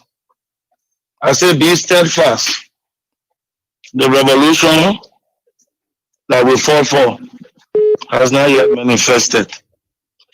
Greed, desire for more than one need have taken over. But don't be deterred. Don't be rambunctious. No. That value that you saw, there are a lot of people that have it. You know, I listened to the president the other day again in his fucking current church talk to young people and say, you can ask me for money in the end. You'll cost me. I'll go to your parent house. Parent house, when those children were putting your name on their bodies and running behind you, if their parent had a home, would they have been behind you? No. They ran behind you because they believed there was a vision. We carry a vision that you choose to kill. You know, and when you look at the country now, I'm not approaching President Weah as Manuel or George Weah or anything. I'm just approaching you as the president of the nation. The thing Liberia is, in your own consciousness, in your own sense of remorse or responsibility, where do you think Liberia fit? How do you think life has progressed for the ordinary people? How many people you think are employed? How many people you think can afford to stay in their homes as fathers and mothers responsibly, understanding that they cannot pay their children's tuition bill? And it's okay. People insult you, you can insult them back. But at some point, as an individual, you must reflect. And Liberia is going down the drain. And it's going down the drain because of your inability to change, Mr. President. Your inability to reconcile within yourself. Because only one that have reconciled within themselves can reconcile with others. So small tenants become big mountains. And big mountains end up becoming volcanoes because of the way you think. As for on your show the other day, what happened? I articulated my opinion as a citizen. The president of the Republic of Liberia went in a platform that is a religious platform, choose to put a rebel in front of him, a former killer in front of him to preach. After which he came and praised the former killer. And then say, oh, the poor American 11 progress. Progress? Are you serious? Your definition and my definition of progress differ. Because my progress is based on the progress of my community and humankind. It's not based on individual progress. If I ride BMW, if I change the Mercedes there, I have progress. No. My brother was walking and he's still walking. If my nation was corrupt and it's still corrupt. When my people needed healthcare and they still need healthcare. When my people need education and they still need education. When our mothers in the morning wake up and don't know which direction to take. And our fathers are confused to be the fathers of the home. How can man left progress? Yeah. Here I'm in America, I'm living where I'm eating chicken. How can man left progress? And that's the difference. When we have leaders who don't think about the inherent responsibilities of leadership, that's what happens. That's what happens. As though your left hand progress. Where is my left supposed to progress? Well, every day people have to call me and say, can you pay my rent? So the people who get gone is standing on near you. They're calling us to pay their rent. They say, how can my left progress? My left can only progress when Liberia progress. My left can only progress when my mom and father get food to eat. My life can only progress when I see possibility for the youth, a sense of investment and direction into education. Then you say, yeah, my life progress. Even when I'm sleeping in different countries, say my life is progressive because I have a home to go to, Mr. President. These are the things that you have to understand. But because of the people around you, what do they tell you? Yeah. Oh, gee, the man cussing you. Yeah, tomorrow you will go cussing by. Yeah. So the president and myself getting cussing by. No. No. By God's grace, we are bigger than that. If you don't recognize it, I recognize it. I'm not going to get into that. My sincere apologies again, ASHFORD, for my initial deliberation. Again, it was in a state of anger and depression over the state of affairs of something we fought to change. Now we can proceed. Speaking of the state of affairs, Mr. Solo, who comes to power within months and starts to break down his old home and reconstructed, building multi duplexes. We are hearing about the alleged $30 million private jet, the $16 billion, the $25 million. You were on the outside looking for 12 years. What changed, Mr. Solo? No. You see, Ashford, Liberia being what it is, you know, with the sycophants and the cowards, you know, it is not new that the presidency is surrounded by falsehood. Because nobody, you know, you ask the question, you say, who after taking power will do this? Absolutely nobody. No reasonable, logical, sound person will do that. But because this is a government that is led by emotions, everybody is working by the emotion of the president. And there's no sense of, you know, there's no sense of, you know, responsibility. There's no sense of the value of governance. You know what leadership means. You know, it's like a bunch of kids in the candy store. It's not really people saying, okay, we have to, you know, we fought for this. And this is the institution we try to build. And this is the institution that many, including George, we have fought against. Why? Because they wanted it to be when one person wake up in the morning and smile, the entire institution happy, and wake up trying to fit the entire institution. And I said, no, these are some of the differences that brought the issue with me in the CDC, because that's not an organizational mode for me. No, that's not the way organization works. We have policies, we have processes, everybody have their lines, limitations, and responsibilities. It's quite clear. But this is why you inherit. When we said it, everybody said, oh, just a little, yes. Now, inherently, this CDC coming to governance, and it's the same thing. The entire nation has to live at the whim and caprices of George Weah, yes? Yes. It's the nature of the CDC. It has not changed. Yeah, only what do you doing rally, you making coding and picking up kind of color, yeah. Oh yeah, that's in OCDC. But them. The difference is they got the color and they got the guns now. So when you engage in them, like George Weah will see very soon, as we plan our different platforms of engagement. When you engage in them, you gotta be like them and ready for them. And that's why I said the opposition ain't doing much, because you know, like you move from Simcoe, you go to West Point, you know, you're talking, everybody looking like they got less business. You're gonna put on a whole different level.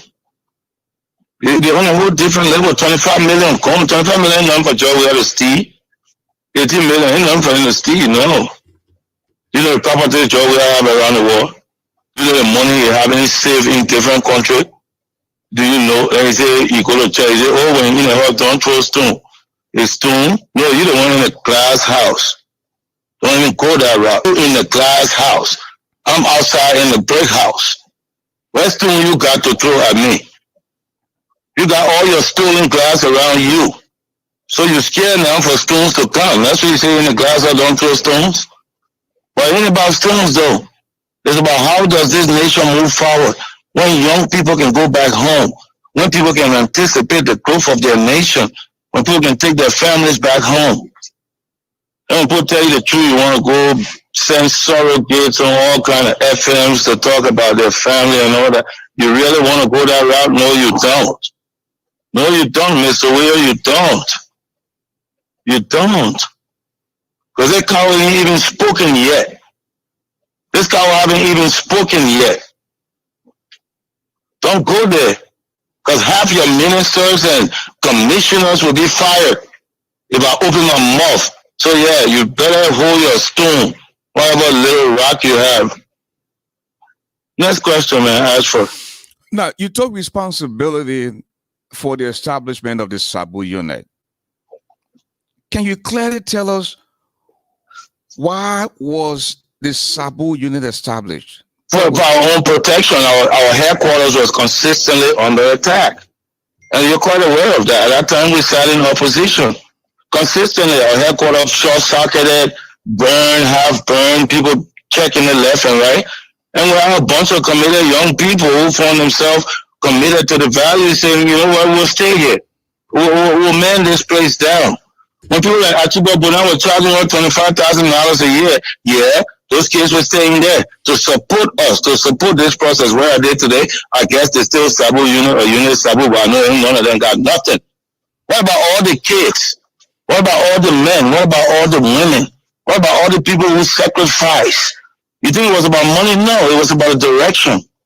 It was about a place in that historical movement of the nation where you see Liberia transition from what we wanted to working towards what we want. That's what everybody participated in. George, you know, you're smarter than everyone. Everyone was born into a dream.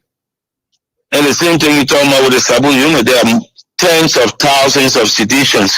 That's why you want to be able to call me Larry, Latte, twin brothers, people who are in a quarter with us. Today the president can see them in foreign country and he refused to shake their hand.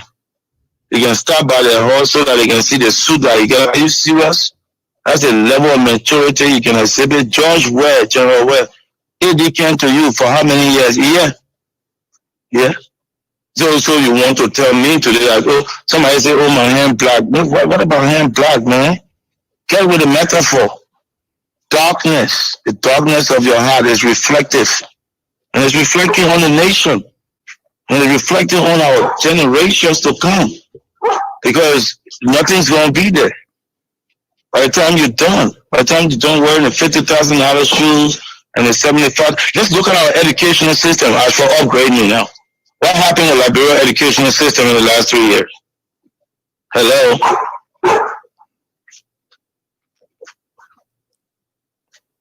Go ahead. No, what happened? Nothing. It has regressed. It has regressed. How many new jobs have been created in the last 3 years? Zero. Where's the 25 million? No accountability.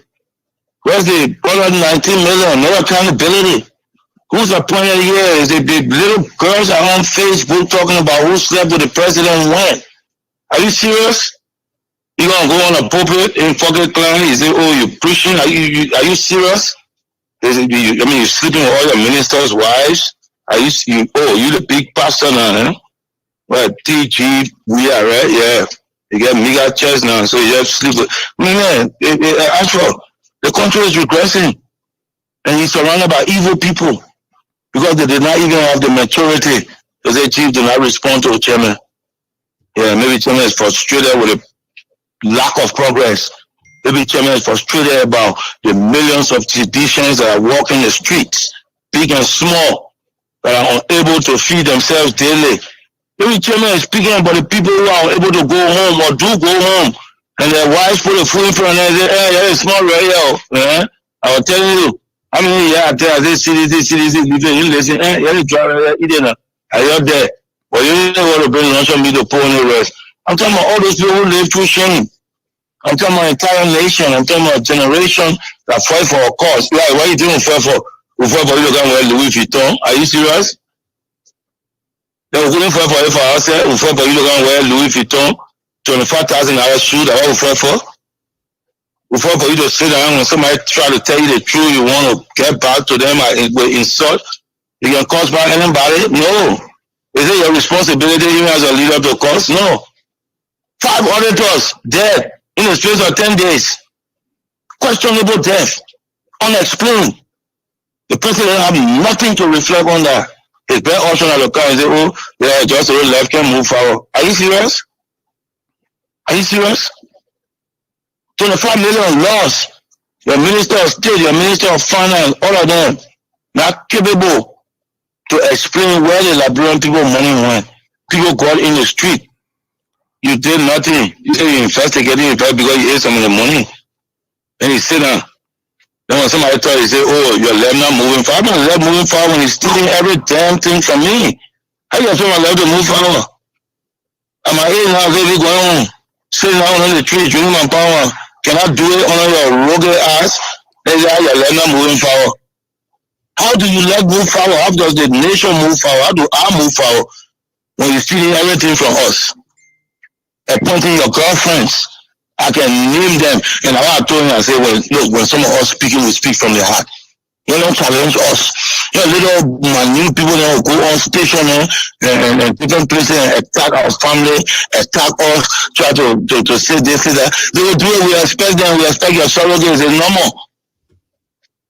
But don't do it. Because not me. I have evidence to that. I have evidence to that I can present to say, who is the person? What are me? What are they doing? I do. So let's move forward. Stop this childish behavior. Reconcile the nation. Get rid of those evil people around you. The people that suffer the seditions, that bear it with you. Yeah, I don't care. I don't need anything from you. But there are brothers and sisters locally who fought through this revolution and today they are ashamed to go home. Most are even pretending going home that they came from somewhere, but they have nothing because the nation is not progressing. Because you have chosen to be a created leader. Yeah. How many bedrooms can you sleep in? You pay for the apartment. How many rooms? How many cars can you ride? How many clothes can get only one body and money we are? Eh? How many shoes can get only two then? Stop. Stop. You're bigger than that. That's your next question, man. Now, the man that you know, George, people are saying the things that go on in the country, it's not George Weah himself, it's the people he got around him. How do you respond to that?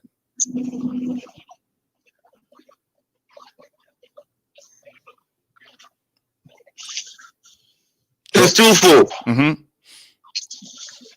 You know,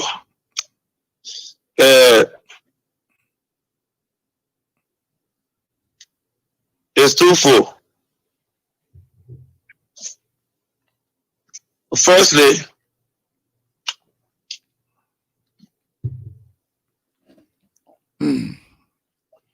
take your time. Can you hear me? Yes. Hello? Yeah, go ahead. Firstly, you know, the presidency, you know, should have its own level of integrity and authority. You know, leadership does not leave vacuum for that. So everything obviously will come back to the leader. Secondly, the highest or most critical responsibility in leadership is choosing the people that are sitting around you. And if you don't choose the right people, obviously, again, it comes back to the leader.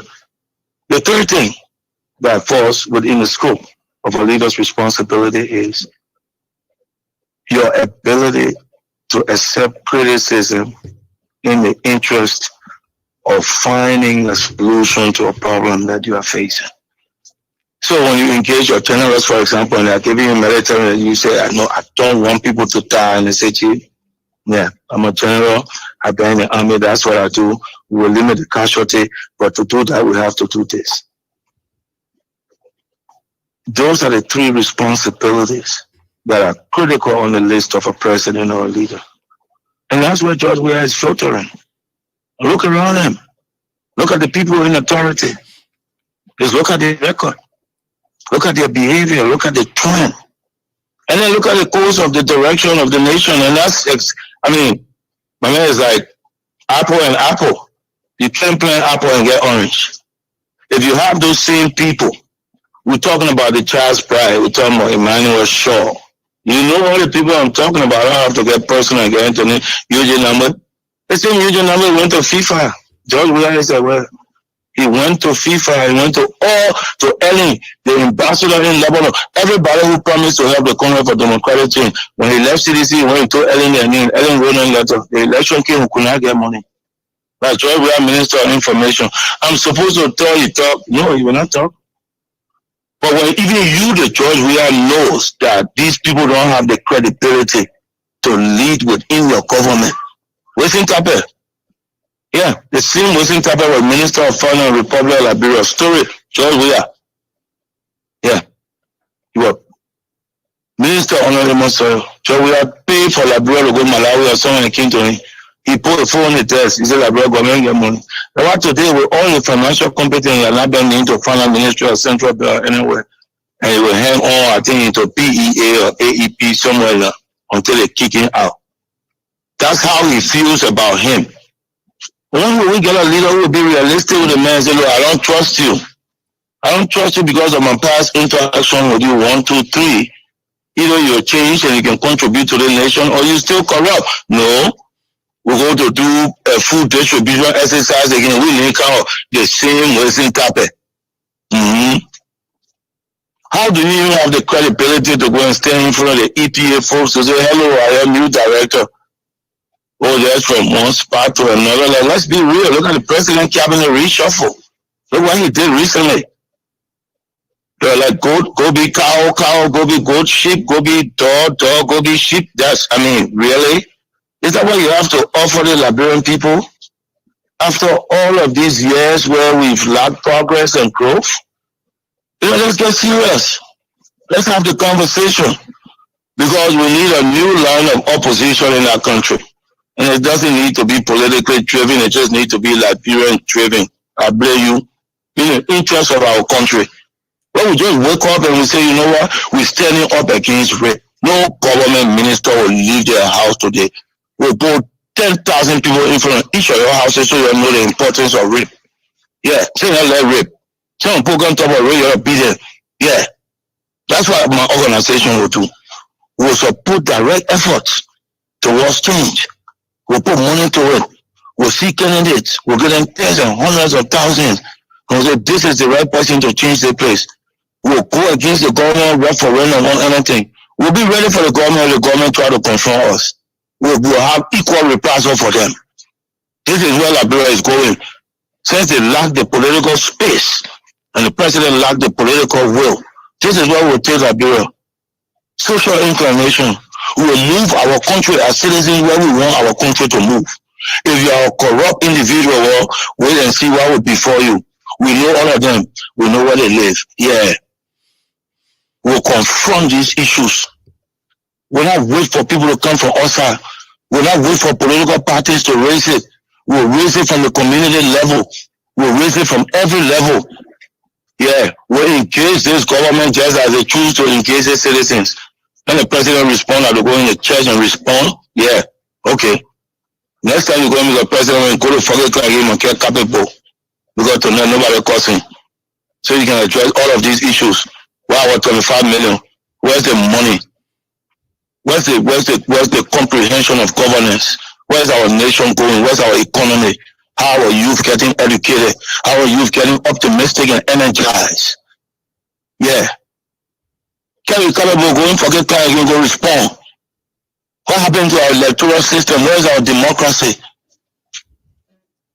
Where's our fiscal responsibilities? Yeah. You cannot even pay bill to OAU, then what we fund it, they make all non-voting members. Yeah. Liberian passport being sold to criminal gangs. But you got the time to go in your church to call your fellow citizen a name that is not representative of him. Come on, man. Mr. Solo, Mr. Weah wants to reclaim Montserrat County. What comes to mind when you hear people trucking voters from one district to another? In some instances, you have multiple registrations. You have minors. You also have foreigners to vote. And he said he wants to reclaim Montserrat County. You were on the outside looking in for 12 years. You come to power. When other people go to campaign, the opposition, you attack them. But when you go, nobody says anything. Mr. Solo. No. Again, Asha, these are some of the irony of the Liberia political system, because it just doesn't make sense to me that, you know, he's treading that direction, quite honestly, because messing with the democratic process it never leads to anything positive. And the fact that we're still having these conversations on the opposition turn, government situation is just sad, actually. And this is the level of immaturity and lack of depth and lack of understanding of transition of policies and processes to reflect and impose some sort of change in the daily lives of the masses. Like it's just not it's just not a line that is cutting. The reality is, we're here now. How do we do what we need to do till we get out of here? Exactly. Till we get out of here and people chase you down. Because actually, and I know, under no normal circumstances should those things be happening. They just should not be happening. Liberia is way past that. Liberia is way beyond that. The mere desire to control a process and illegitimate. Look at the next situation, man, where a Nigerian citizen was sent to the National Election Commission. Come on now. Actually, the same thing happened to me. I wanted to run for the LFA. A Nigerian citizen by the name of Mustafa Raji was sent to run against me with the support and hope of President Yala. He got money to bring to LFA so they will share it. What happened today? Where is Liberian football? The same thing, you take a Nigerian man, you send him to neck. The Liberian people have to rise and say, come on, Mr. President, don't go that far. Like, how brave are you? Like, how much more Liberian are you than the others? Like, of all you've been chosen to lead, where does this sense of servitude and being a servant leader run away from you where you become a god, Actually, that's what we face. We face it in the political spectrum. We face it all over. There's a lot of bunch of men right down there selling their rights, their souls, and their mouths just because they're afraid of the order of the day. Fortunately, we don't, God bless us enough not to fall in that category. But Liberia is going downwards, and there must be a traction around how we address these issues because constitutionally, within every 6 years. To look at our country, just like, okay, let it go down, let it sink. After 6 years, we'll revive it. No. I was start thinking about the approaches that were used by the people in Mali. Now I start thinking about the social consciousness, building awareness of the people, bringing them out to vote, putting money into entertaining, educating, and getting them to know the value of their votes, helping and supporting them to get towards voting. We just got a whole bunch of stuff we have to do. And not a lot of time to do it when you look at the speed with which the CDC-led government is destroying the nation. Well, I want to bring in Sam Jackson to touch on the economy a little bit. Then we'll go to the telephone line. Mr. Jackson, please unmute your mic and you have a few questions for Mr. Solo. Yeah, well, I want to make a statement first. First of all, Solo, I really admire your courage to come and speak to the Liberian people. And I know that sometimes when you have something on your mind and you speak, not everybody will agree with you. Faces George, we does have a certain degree of support among the Liberians. That's why he's president. On the economy, I don't know if you read the PAPD, the development agenda of the CDC. Since observing the Liberian political scene over the last 3 years, have you seen any progress or any hint of progress that the CDC government is there anything that you think discuss why you were in opposition, some things that you saw that something that could better? And have you seen any on the part of your colleagues or friends to try to some of those things since you've been in the political scene in terms of development?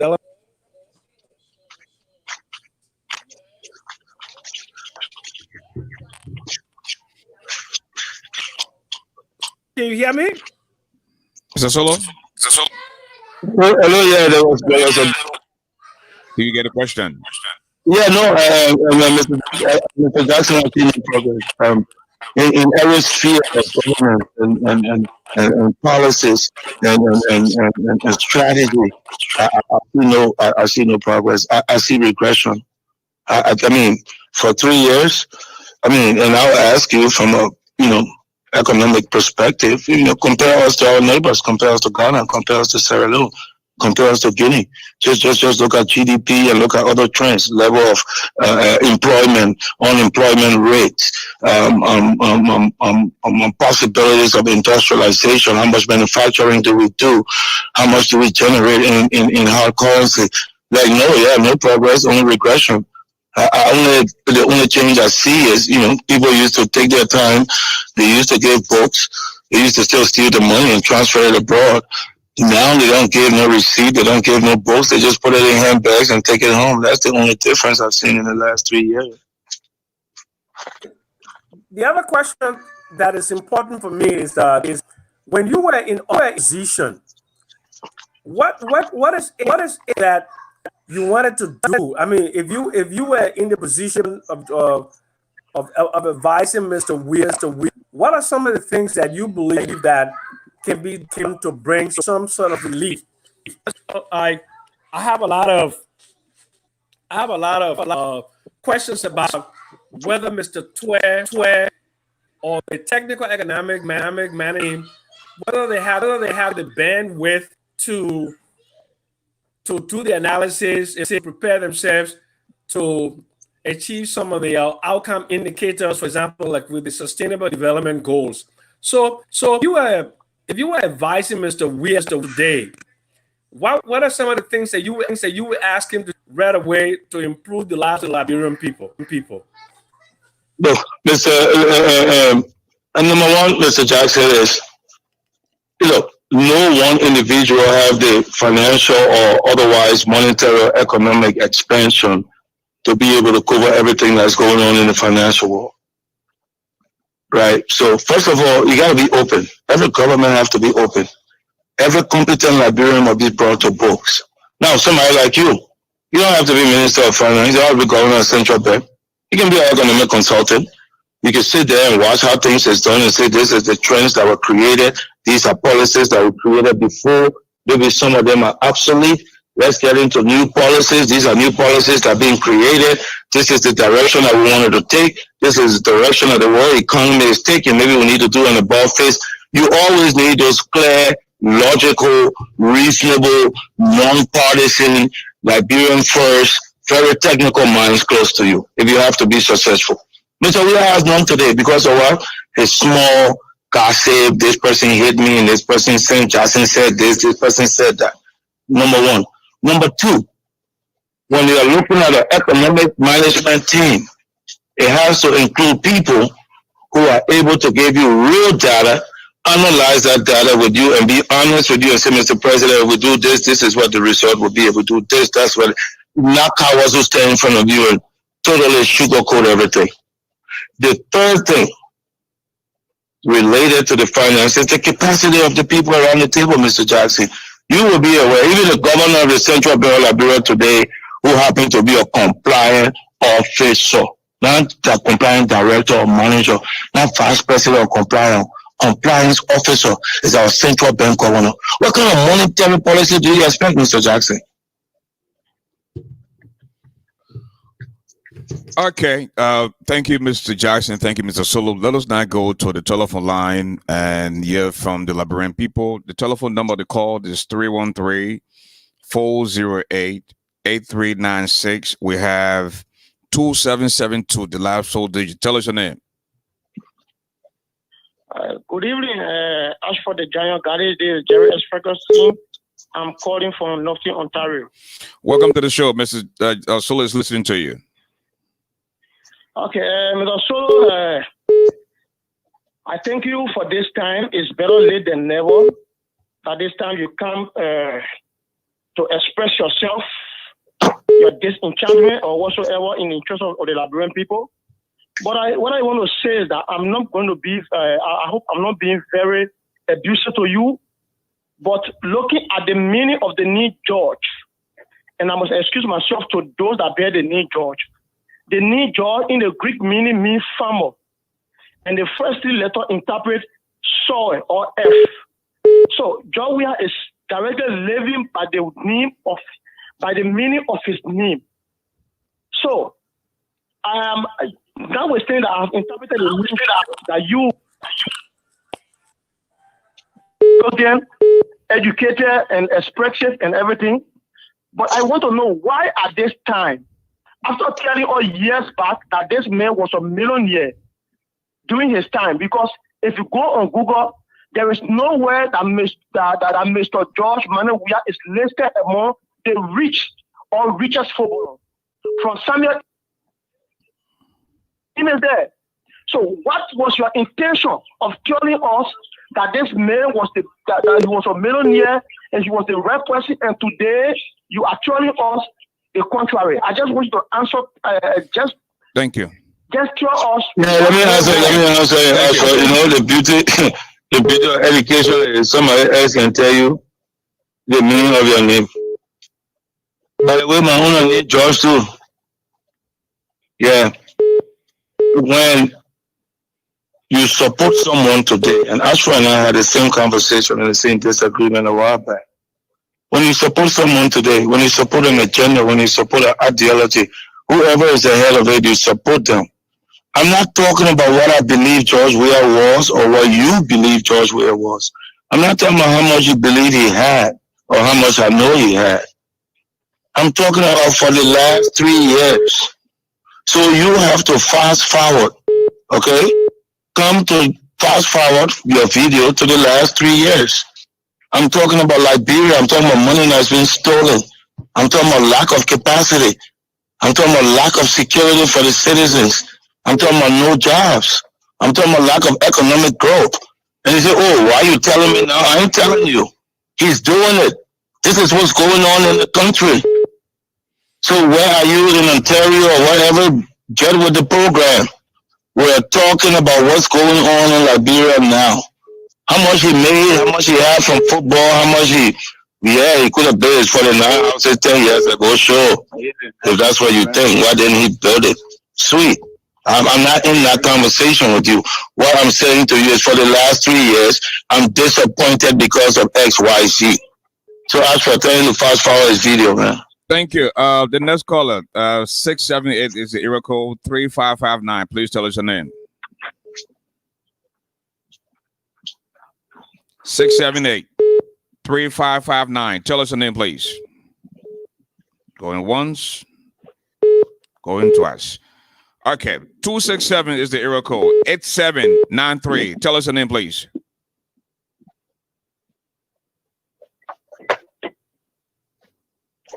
(267) 8793 is the last 4 digits. What in the hearing us? Okay, 980. The last 4 digits 4938.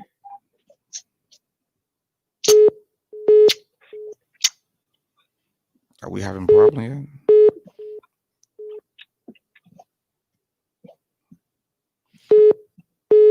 (3348). The area code is 347. Tell us your name.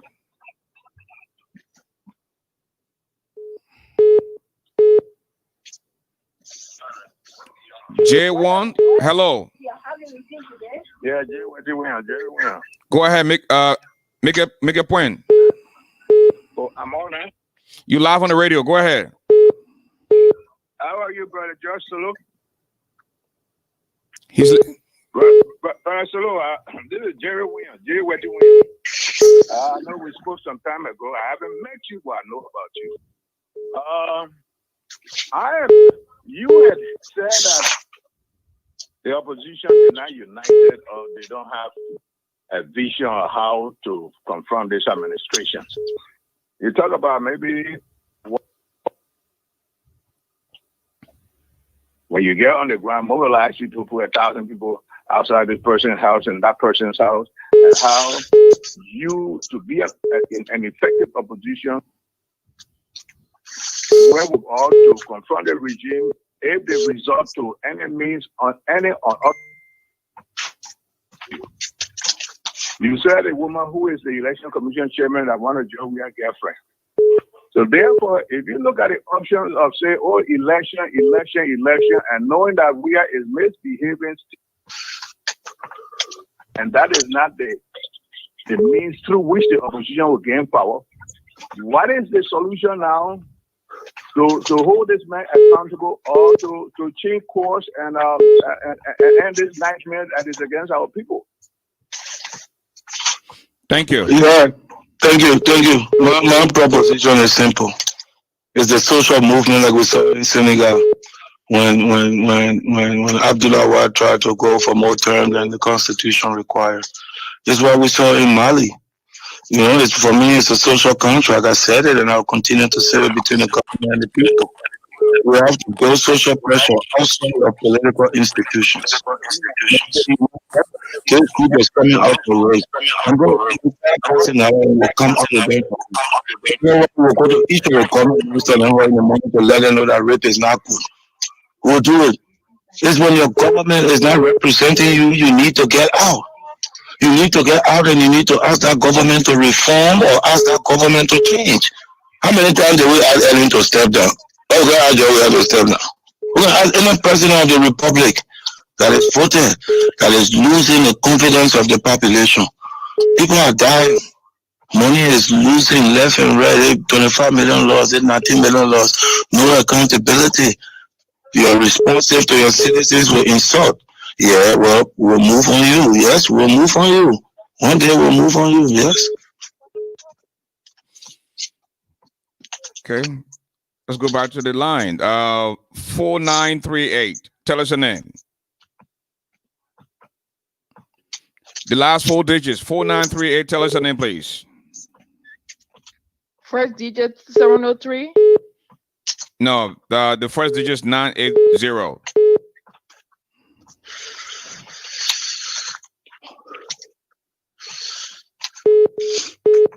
Okay. We have Moses on the line. Hello. Thank you, Mr. Garley. Thanks to your studio guests there, both Mr. Jackson and Mr. Solo. My attention is drawn to something Mr. Solo said last week. But just before asking my question, I would like to thank him for toning down today and also being very civil in his communication today as to allow us to get the information from a civil point of view. So I want to thank him for toning down and also being very civil. But here's my concern and my question for Mr. Solo. Mr. Solo took responsibility last week for the Sabu unit. He also took responsibility for it today as well. Looking at some of the images we've seen on the social media, the Sabu unit seems to consist of young people to some extent. And also, Cibicians, for the most part, the young people are the most vibrant people to some extent in the party that created enthusiasm.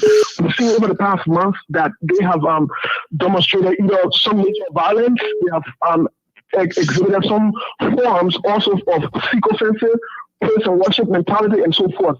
My question to him is, considering he's gotten from that place now, and he wants to change some things around, what can he change differently as to change the mindset of the young people in Liberia so that long after George Weah is gone, we are now faced with this kind of trouble for the young people because other young people are watching them as well. And they might see things like Zibwe and jumping around with backpacks on the back as the way to go forward. What can he do now? What is this message to the young people as to reinstall some form of sanity to the young people for us to move our country forward? Thank you. Thank you so much. Thank you, Moses. George. You know, the responsibility of opposition is different from the responsibility of government. And I think that there's a very clear line between what an opposition is able and what a government is able to do. Those kids were brought together in defense of ourselves and the premises. Those kids were being fed on a regular basis. When I was chairman, they were being put into trade school, LOIC, and all of that stuff to progress. Now, what have they done in the last 4 or 5 years? I mean, are they more radicalized? Are they in the direction of what you're saying. I cannot authenticate that. But when we get to it at the end of the day, have they progressed? No. There's still a bunch of misguided young men. And the reason for that is because we still have a misguided country. Because we have someone in leadership who assume the responsibility of leadership without the right mindset set up to be a leader. And I think it's not just, you want to emphasize that on one level and say, yeah, CDC, Sabu unit. Look how many kids in the street. How many kids don't go to school every day? How many kids cannot afford a meal? How many people sleep in the graveyard? How many people are red light, can't find food? I mean, those are people who have hope. Have hope in what? The CDC will assume responsibility, and somehow that genuine love that they're professing will transition to them doing things that will change our lives. Well, yes, I'm disappointed, and people say, well, are you angry? I'm angry because all of those people sit today and still look up, and not a damn thing has changed in their lives. In fact, it has gotten worse. But guess what?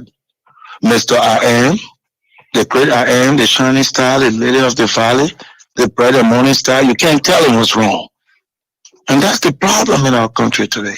Is we have a president who wake up in the morning and nobody tells him that the people are hungry. Yeah. We have a president who wake up in the morning and nobody damn well tells him that our educational system is messed up. No. Nobody tells him. Nobody tells him that auditors are dying, jumping off their windows, and cars turning 360 degrees. Nobody tells him all that crap. He's naive. He's naive to the facts. He's naive to the day-to-day life of the Liberian people. That's why when he put one light on, he can dance. Because ain't no normal person going to do that. You put light to ear the junction and dance. Is that Grand Gila County? Is that Maryland County? Is that Marquette County? You just put 5 solar light and start dancing? Like, no normal person would do that. So you can tell that the primary problem around Julius Caesar is the people around him, obviously. Because even though he's bald, they must be telling him he need to go to the salon. Because it's not reasonable. It's not reasonable for us in 2000, whatever we are now, to still be arguing about fixing voters' rule. We should not even be talking about election violence with CDC in power. You know that. You know how much violence we suffer. And when I challenge the president, sometimes people got something to say. Even the little boy who got shot in the eye on November 7th, Croma, asked George Weah when last he went to his parents. Ooh. Huh? When last? Yeah. Hello? Yeah. Woman, yeah. This is the president of the nation. His son gave his life for something. We were fighting for something. Then I just gave you a call and said, I was thinking about you today. In fact, I helped that lady get a new house. How is the old man living? Your son is a matter. Yeah, ask. Ask. They're wearing big rings, riding big cars. Ask them. The people, the kids that sacrifice every day and every night. Where are they today? How can your presidency move forward? How can a nation move forward? When you're very ingrained in the ideology of that moving forward is a selfish mindset for one and not all to achieve. I don't know, Ashford. Next question. Okay, we have 3559. Please tell us your name. Oh, my name is Gabriel Nan. I'm calling from Atlanta, Georgia. I have a statement, but not a comment. Mr. George Solo knew the inherent inability of George Weah, that George Weah was not capable of leading the country. But because he and George Weah have shared a part, that's why he sees all the wrong of George Weah. If Mr. Solo was in power, was in government today, he wouldn't have seen any like of Samuel Tuel, like the like of McGill. So Mr. Solo should shut out his mouth. He knew the inherent ability of George Weah. George Weah is not capable of leading any country or any organization. But he wanted to push. He was pushing George Weah because he wanted to benefit. He would have benefited from the CDC-led government. Hasbro is benefiting, and now McGill is benefiting. Thank you, sir. Yes. Ashford. Yes, sir. It's always interesting when people state the obvious. You say I supported someone because I felt that I could have had an impact on their leadership, of course. So what's new? And this is the problem in our country. People come in reverse when they bring up issues. Okay, Ashford's running on the road. He shouldn't be on the road. Instead of address out and say, oh, where was Ashford yesterday? Day before yesterday, was he running? It's not relevant. He's running on the road. We're talking about the performance of the CDC government in the last 3 years. Forget who I am, forget who I was. I raised some critical issues. Do you have a point to contribute towards that? Do you have an opinion for or against that? That's what this conversation is. It's not, oh, yeah, oh, you were there because you thought, of course. Well, you can marry a woman for her because you believe you're going to stupid man also. Thank you. Okay. We want to go to Diamond Kennedy from Virginia. Hello. Welcome to the show. Hello, Ashford. Thank you for having me on. Hello, Mr. Solo. Thank you for coming on. I really appreciate it. And I have a question because when you were in the CDC, you were so powerful, you know. You had people under your wings and you were one of the decision makers. You know, whatever you said, you had a lot of youth following you and a lot of youth believe in you. And all of a sudden, you were removed as a chairman.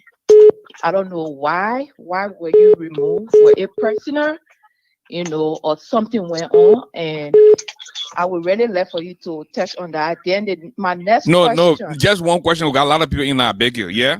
No, I just want to ask. I beg you. I beg just one question, please. Ashford, I will ask your indulgence and allow the lady to please ask her next question. Thank you, Mr. Solo. Thank you.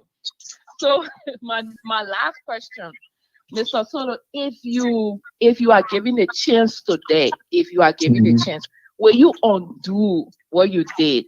Or do you have any regret bringing the president into power? Thank you so much. Thank you, Mama. My exit from CDC was surrounded by the same concept of so say one, so say all. I mean, saying no. It has to be a group mentality. It has to be a group ideology. Getting into the specifics of the direction of the party, fundraising for the party, strategic planning for the party, and all that stuff. I just felt those were not conversations that you could have in leisure and just leave it be. This was an institution that was propelling itself to take leadership. And of course, they thought differently. They wanted to follow the savior. I mean, this is where we are today. Same thing. If I could take anything back now, you know, the fight for our people, the way we stood up, the way we pushed the government of President Ellen Johnson Sirleaf to do well. I think even if you ask Madam Sirleaf today, she would say without CDC, I would not have gotten that level of success. Because we advocated, we opposed, we went in the trenches. We really got to the point where our people strongly began to believe and have hope, as you used to see in, you know, when we arrive and there's hundreds of thousands of people to greet us from the airport. That was just a jubilation of hope. Like, you know what, one day these people will get it. And when these people get it, my life will change. When these people get it, I'll get a job. When these people get it, my kids will go to school. When these people get it, I'll go to the hospital. When these people get it, I'll have possibilities to buy a piece of land. When these people get it, you know what, I'll put my head up and say I'm a proud Liberian because we got somewhere. I think that's what it was. And now, it's sad. A lot of people are coward and won't say it. And everybody's just in the shell, but everybody's like, you know what? I really wish we were in the old spot and trying to move forward because we've gotten worse. And we just got to be realistic with it. People say, oh, George, so this or tomorrow the will attack me, or I got 15-year-old child, now 9-year-old child. I don't care about that. I just, you know, when I go to my grave, I want people to know this. When this guy saw something, he said it. And that's just it. We're all disappointed. And I'm waiting for callers who will get on the phone and tell me life has gotten better. How, when, where, and that they're doing much better. And I don't think we'll find one. So, hey. Okay. We have 3348. Tell us your name, please.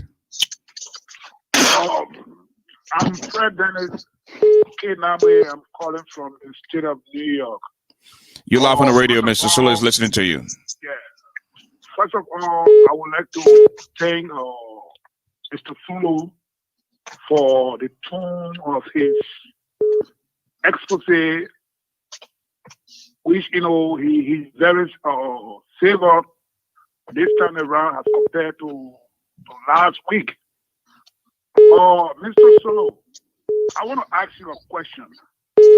According to you last week, you said that all George who worked, you did it, and you even helped George Weah to pay his bills, and that was selling you gave you certain amount of money to carry to George Weah.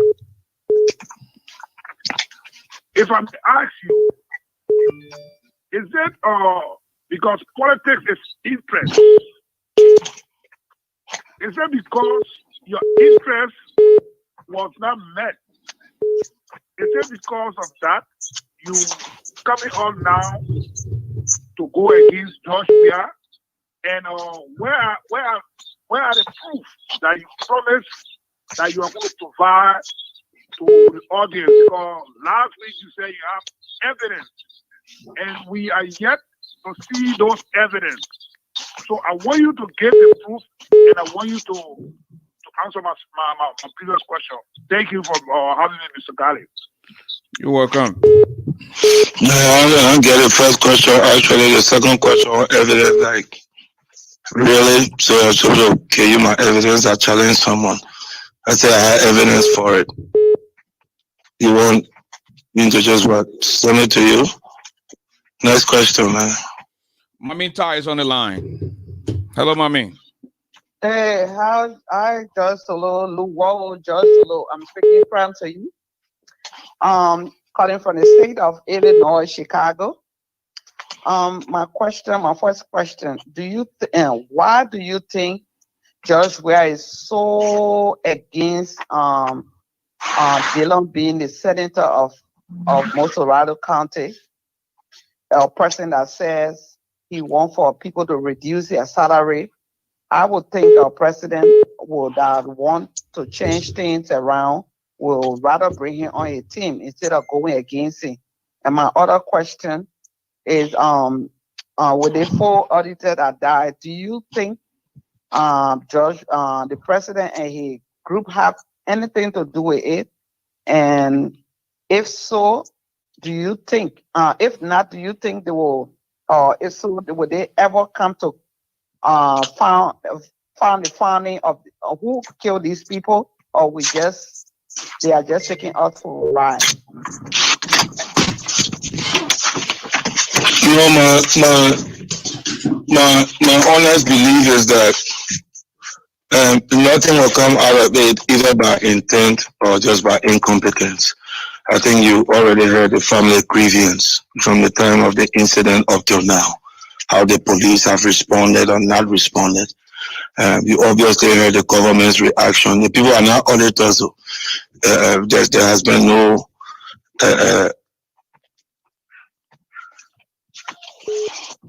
there has been no sort of proper. There's been no sort of proper review since the whole process, the death of the individuals took place. The government has said to investigate the way they have responded.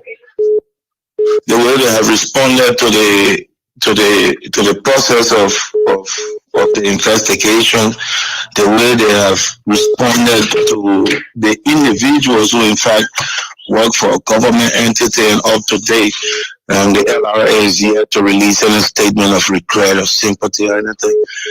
I think even incompetence can leave a lot of suspicion around issues. And again, I'm not in a position to say who's there and who's not there, but it just reflects negatively on the government in terms of our capacity to even secure our citizens. Okay. We have 2338. Tell us your name.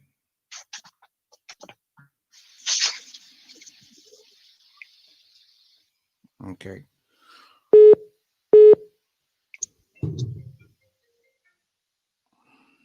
S- 6494. Tell us your name.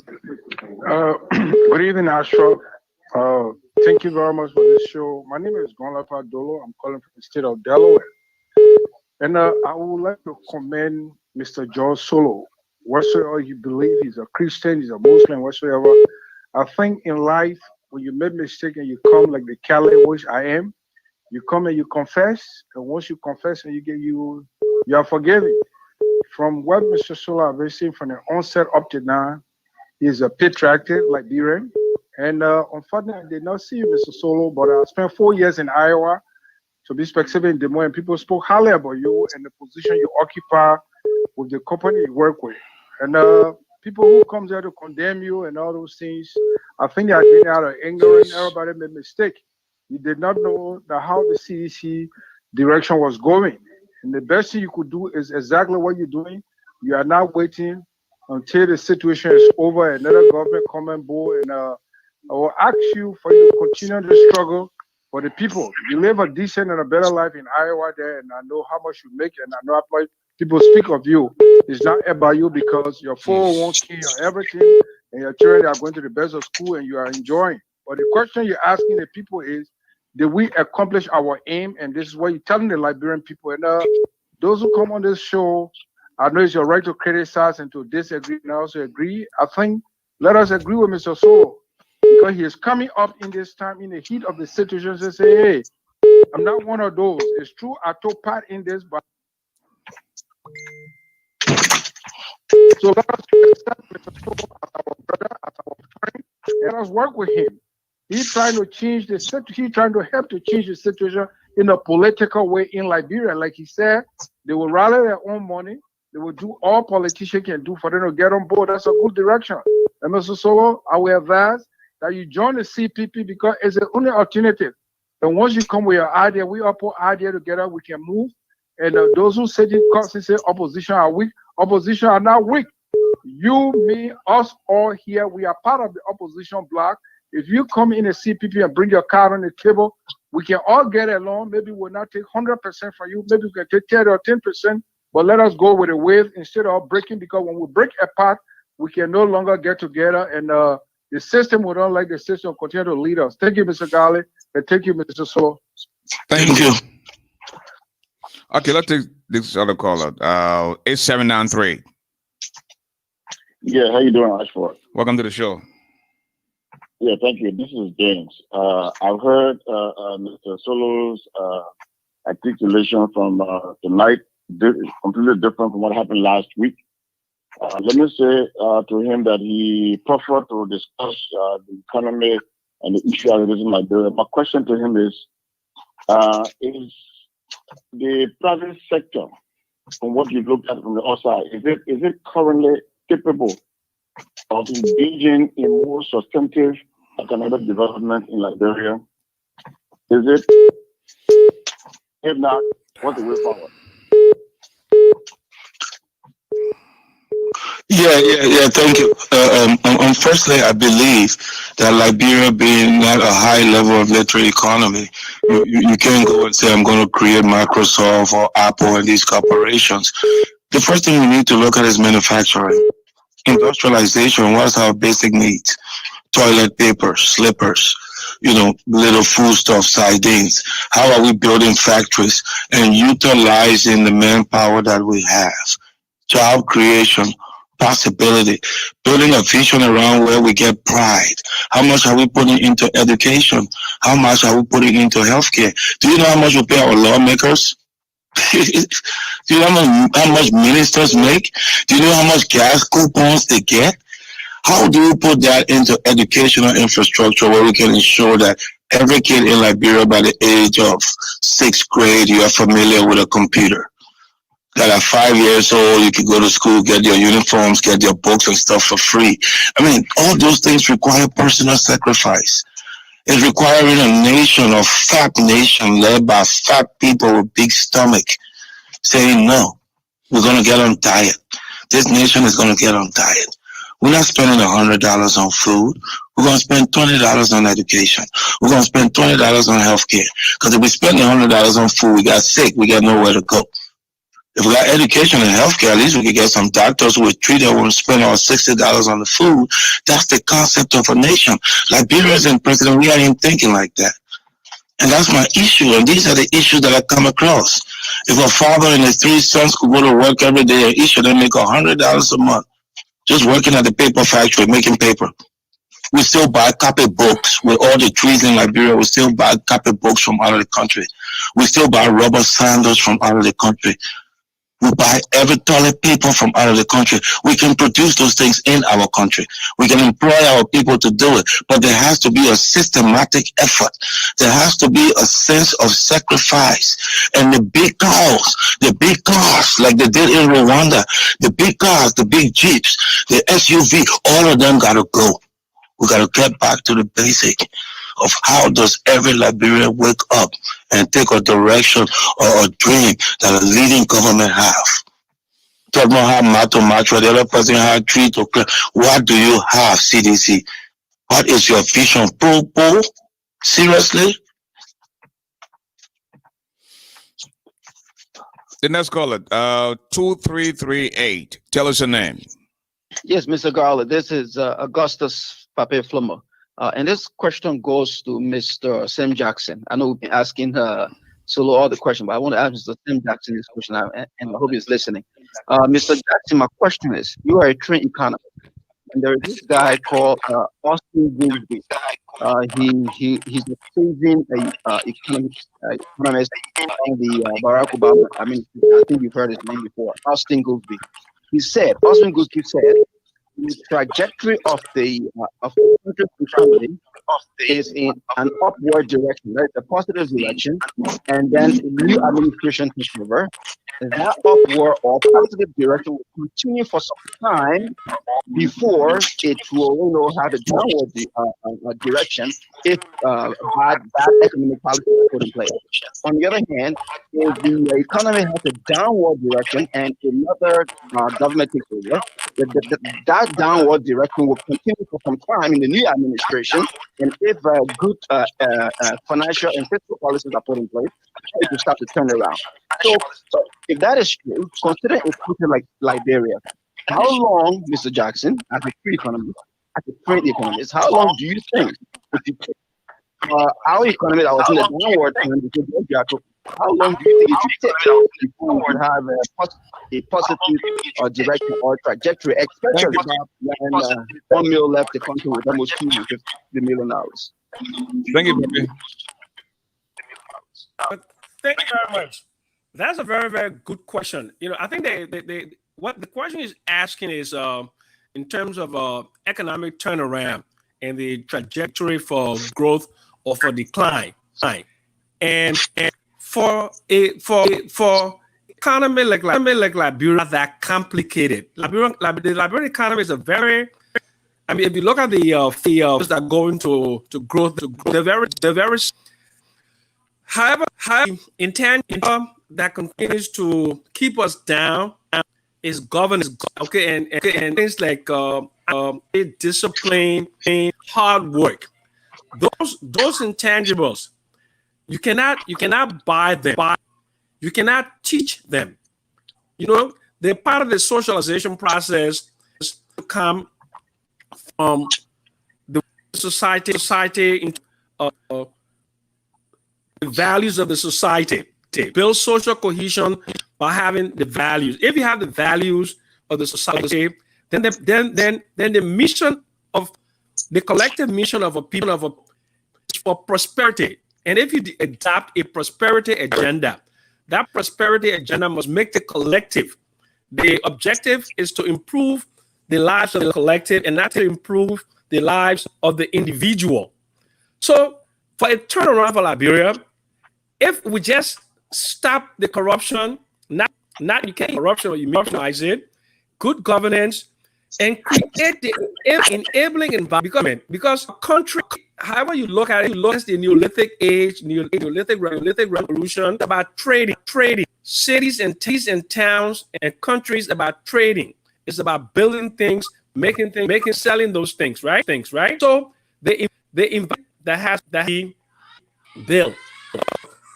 They enable economic environment because all about the real growing more food to become food security. The other thing is you sell to neighbors. We have to everything. You have to have positive balance of element. You have to, your current all of those things there, all of those other economic variables there. But they all derive. I think it's important. But I think they all derive from governance. Good governance. And At the end of the day, you just have stealing. The key to any economic recovery or growth is stop stealing. Corruption is not supportive to any economic upward trend. Just stop stealing. We have Mr. Bantu Kula on the line from Atlanta. Bantu? How you doing, George Solo? This is Dr. Kula from Atlanta, Georgia. I was wondering, where is this whole concept of the emperor has no clothes, where everybody feels that they have to tell the emperor what he wants to hear, regardless of whether it's the truth or not, and the sycophancy and this whole cult personality that has developed? Where do you think that's going to lead us as a nation? Mr. Kula is going to lead us nowhere, because we have clear examples through history where it's led no nation anywhere. I mean, at some point, some outsider or someone, just going to break rank and say, "Damn, the emperor's naked." You know what I mean? That's how that story ends. And the end is not going to change in any scenario. I think our best hope, like the U.S. and all great nations, our best hope is to have men and women who can stand up and say, you know what, we're not even going to get to the point where we become the laughing stock as a nation because we all were cowards and could not tell our emperor he was naked. Like someone have to come from Guinea and Sierra Leone and tell us that, damn, your emperor naked. Like that would be the worst disgrace. I think the way forward is just say, hey, emperor, you're naked. Are you going to get some clothes on? Or are you going to continue to be naked and pretend you're not? Because really our emperor is naked. And Dr. Kula, in terms of competence, and people who possess the necessary skills to move our country forward around the president, zero. All of the president appointment is emotional. I will not speak to Bantu Kula even though we are Methodists and we're in the same church. Oh, because 10 years ago he said I wasn't fit to be president. Well, you know what? Dr. Kula could have been the best health expert to lead us through Ebola. I'm just giving an example, and that's being hypothetical. But it's the same thing when a nation is propelled by individual emotion. Now, we ain't got nowhere to go. I think it depends on the men and women of Liberia standing up and saying, where is our nation? Let's start having this conversation at the least. At the most, let's deepen the conversation to a thorough review of where have we been for the last 3 years and where are we? And where are we going? Because, I don't know, I see no progress, and maybe others have different views, and that's part of the reason for this conversation, to debate who has seen progress, and maybe they will illustrate where they've seen the progress. But Dr. Kula, at the end of the day, I've never heard of a cult that survived past a century. I never heard of an emperor that didn't get told at some point that he was naked. I've never seen any nation grow on dishonesty or cowardice. So I believe that it leads us nowhere. And I think you know where it has led us for the last 3 years. So we can safely assume that it's going to lead us nowhere. Now, Mr. Solo, is there any hope for Liberia with CDC or for CDC in Liberia? You know what? There's always hope for Liberia. And there will always be hope for Liberia. Someone will stand up somewhere. Our people, December 8th is coming. They will give a reflection of their thought. Maybe they've learned something. Maybe they've learned nothing. There'll be a time, there'll be a place, there'll be a movement, there'll be a moment when you will feel it. You'll feel that sense. And, we felt that way for the CDC. and you knew it was going to happen. The caution that some of us had was, it's going to happen, but how and how will it be if bam, bam, bam is not bam, bam, bam? And I think as you transition into where Liberia will go, I just see a huge, I see a huge depth. I see the incapabilities of the government. I see the government's inability to deliver to its citizens. I see our distrust in the government. I see our disgust in the government. I see our desire to move forward. But then I also see like a huge valley. And on the other side is the opposition. And I just don't see them bridging that gap. So like my dear brother said, maybe as everybody get on board and everybody bring their sense, their bits and pieces, at some point I envision a stronger, a diverse, both infused and implementation, but a stronger opposition to make sure that Liberia can move forward. We have Mr. Carl Jebo on the line from Good Breaking. You live on the radio, Carl? Let me talk to Mr. Sulu. How you doing? My name is Carl Jebo from the UK. Please speak a little bit louder. My name is Carl Jebo. I'm calling from the UK. Mr. Sulu, can you hear me? Yes, sir. How you doing, sir? You remember me? Yes, sir. Just a little bit of question I want to ask you. I learned you are very close to the president when you were pushing his agenda. I just wondering, when you sat with him during your good time, how did he envision Liberia under his presidency? How did he see Liberia? How Liberia are going to be when he becomes president? What was his dream for Liberia? If he had, what have gone wrong? What is the contrary now?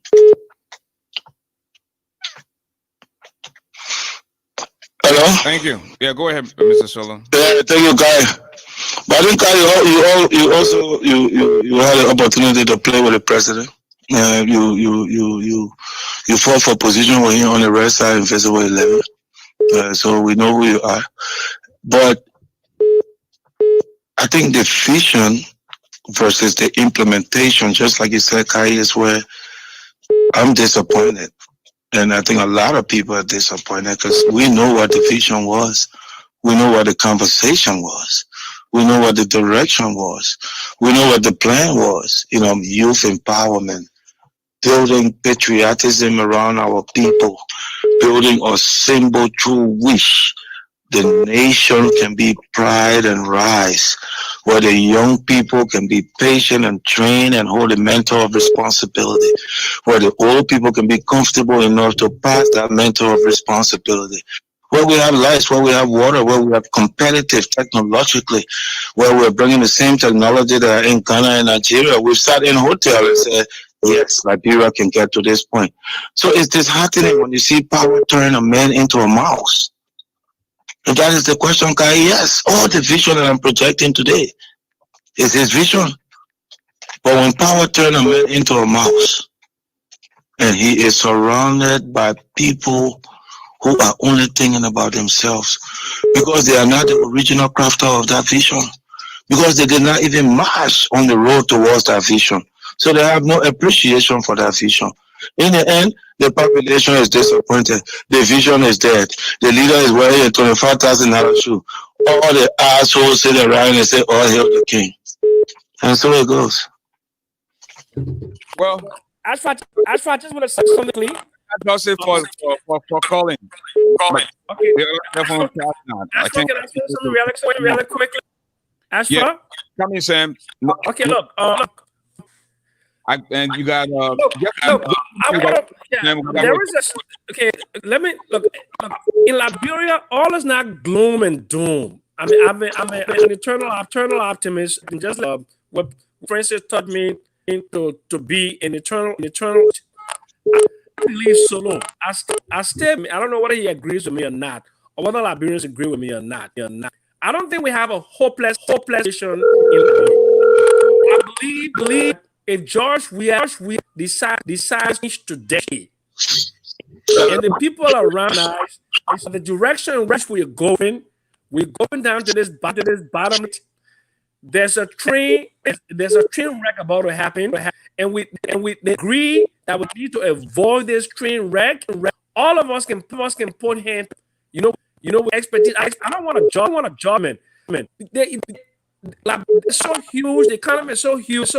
A difference. All of us can play out. Whether you do a private fund, somebody could do agro processing, somebody do rice milling, somebody do ethanol production, somebody do all kind of work. And those things, the division of labor, specialization of scales. These are what bodies. Successive governments will always believe that everything must be so centralized. Everything must come from the top. The president and his officials, they must be like the fulcrum of the country, the fulcrum of the economy. There is no country in the world where the government is the fulcrum. The fulcrum is the private sector. The fulcrum is the people. So if George Weah gets serious today and he wants to turn things around, okay, I believe that we can things around, and that's the optimistic view I have. And I don't know whether my brother George Solo agrees with that or not.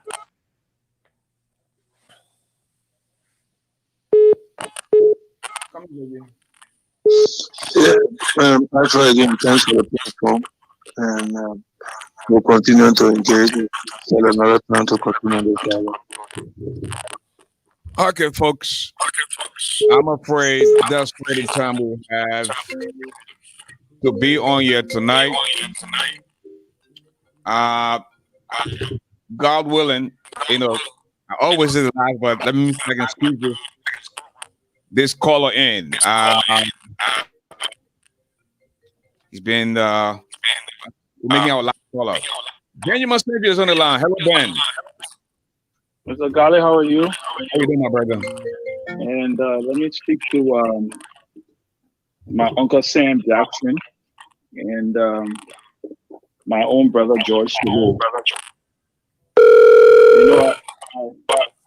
I listened to George very carefully, and George, let me say hi. We haven't talked for such a long time. And I wasn't going to call, but I felt that I thought it was important that I did. And coming from the angle of what I hear is not anger anymore. Well, no, let me change that. Anger. Because I know I know the battle that you guys fought. I know conversations that we've had in the past. And I've always said, and I will continue to say, and I know the president may be listening tonight, because this was very publicized and it was anticipated in the fact that he responded to you in his church. But I genuinely want to speak to him directly. That what I hear tonight is not an angry man, or it's not anger out of jealousy. It's righteous anger. It's anger from a friend, and I know, George, you still consider him a friend and a brother. One of the guiding principles of what I have followed, and I always tell people that my favorite quote from Martin Luther King is the one that states, "In the end, we will not remember the voices of our opposition, but the silence of our friends."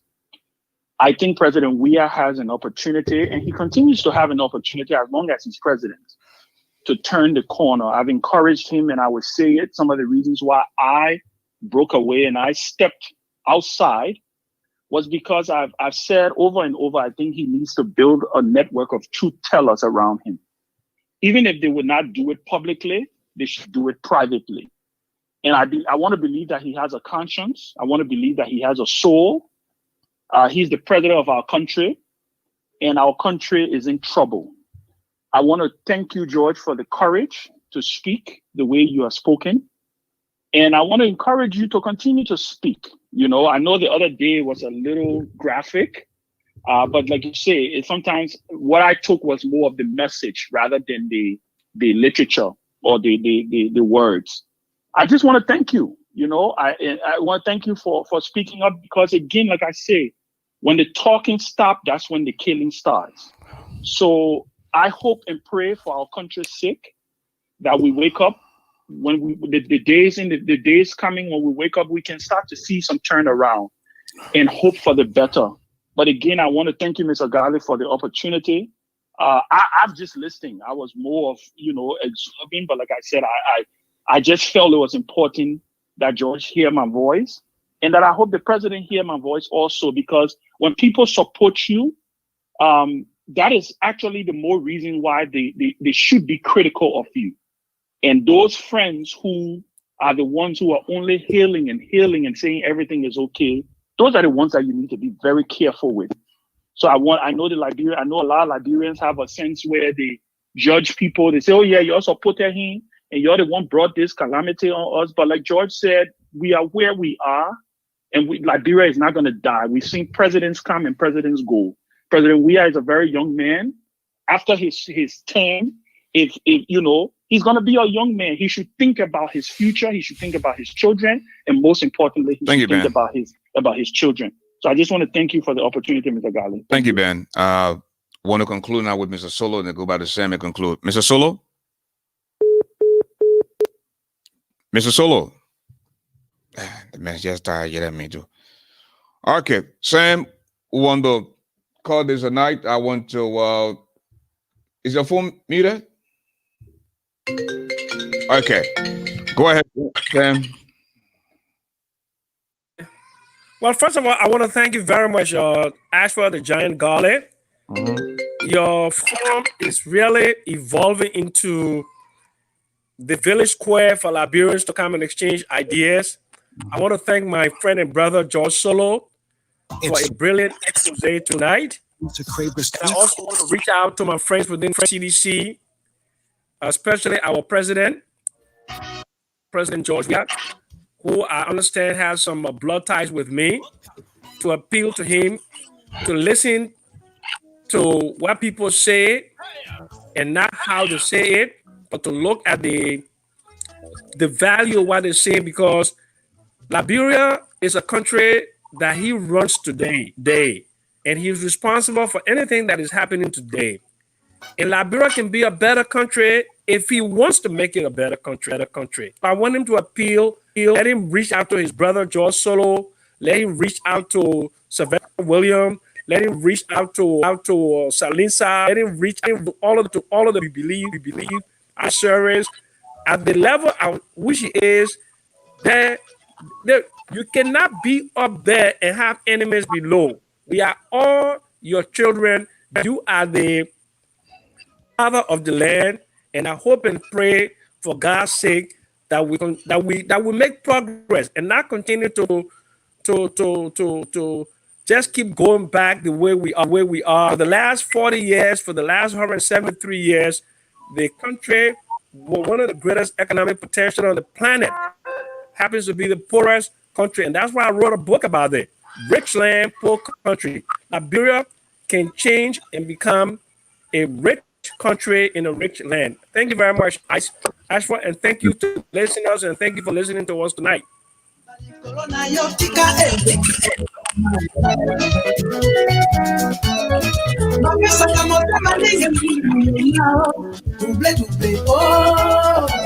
Oh man, what a night. And folks, if you didn't get through from calling, I'm sorry, the lines were just extremely hot tonight. In fact, one of the phones can't even come on again. Really tough. If you're in America, they ain't got that issue, then you go open phone line. Look for your own trouble. So God willing, we'll be here tomorrow with Quincy T.Y. Julie for some more entertainment committee and the whole nine. Until then, folks,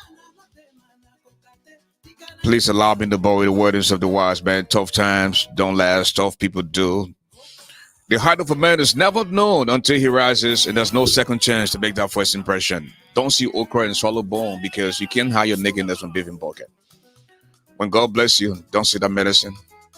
When white men know you friend black men. I want to say a big thank you to all of you who continue to support us on Bridge Radio Africa. We appreciate you so kindly. And may God continue to bless all of you. Until we talk to you tomorrow, folks, this is yours truly, the medicine of the microphone, the golden voice of Liberia. Ash for the giant, that now you know me, Garley. Have a good night.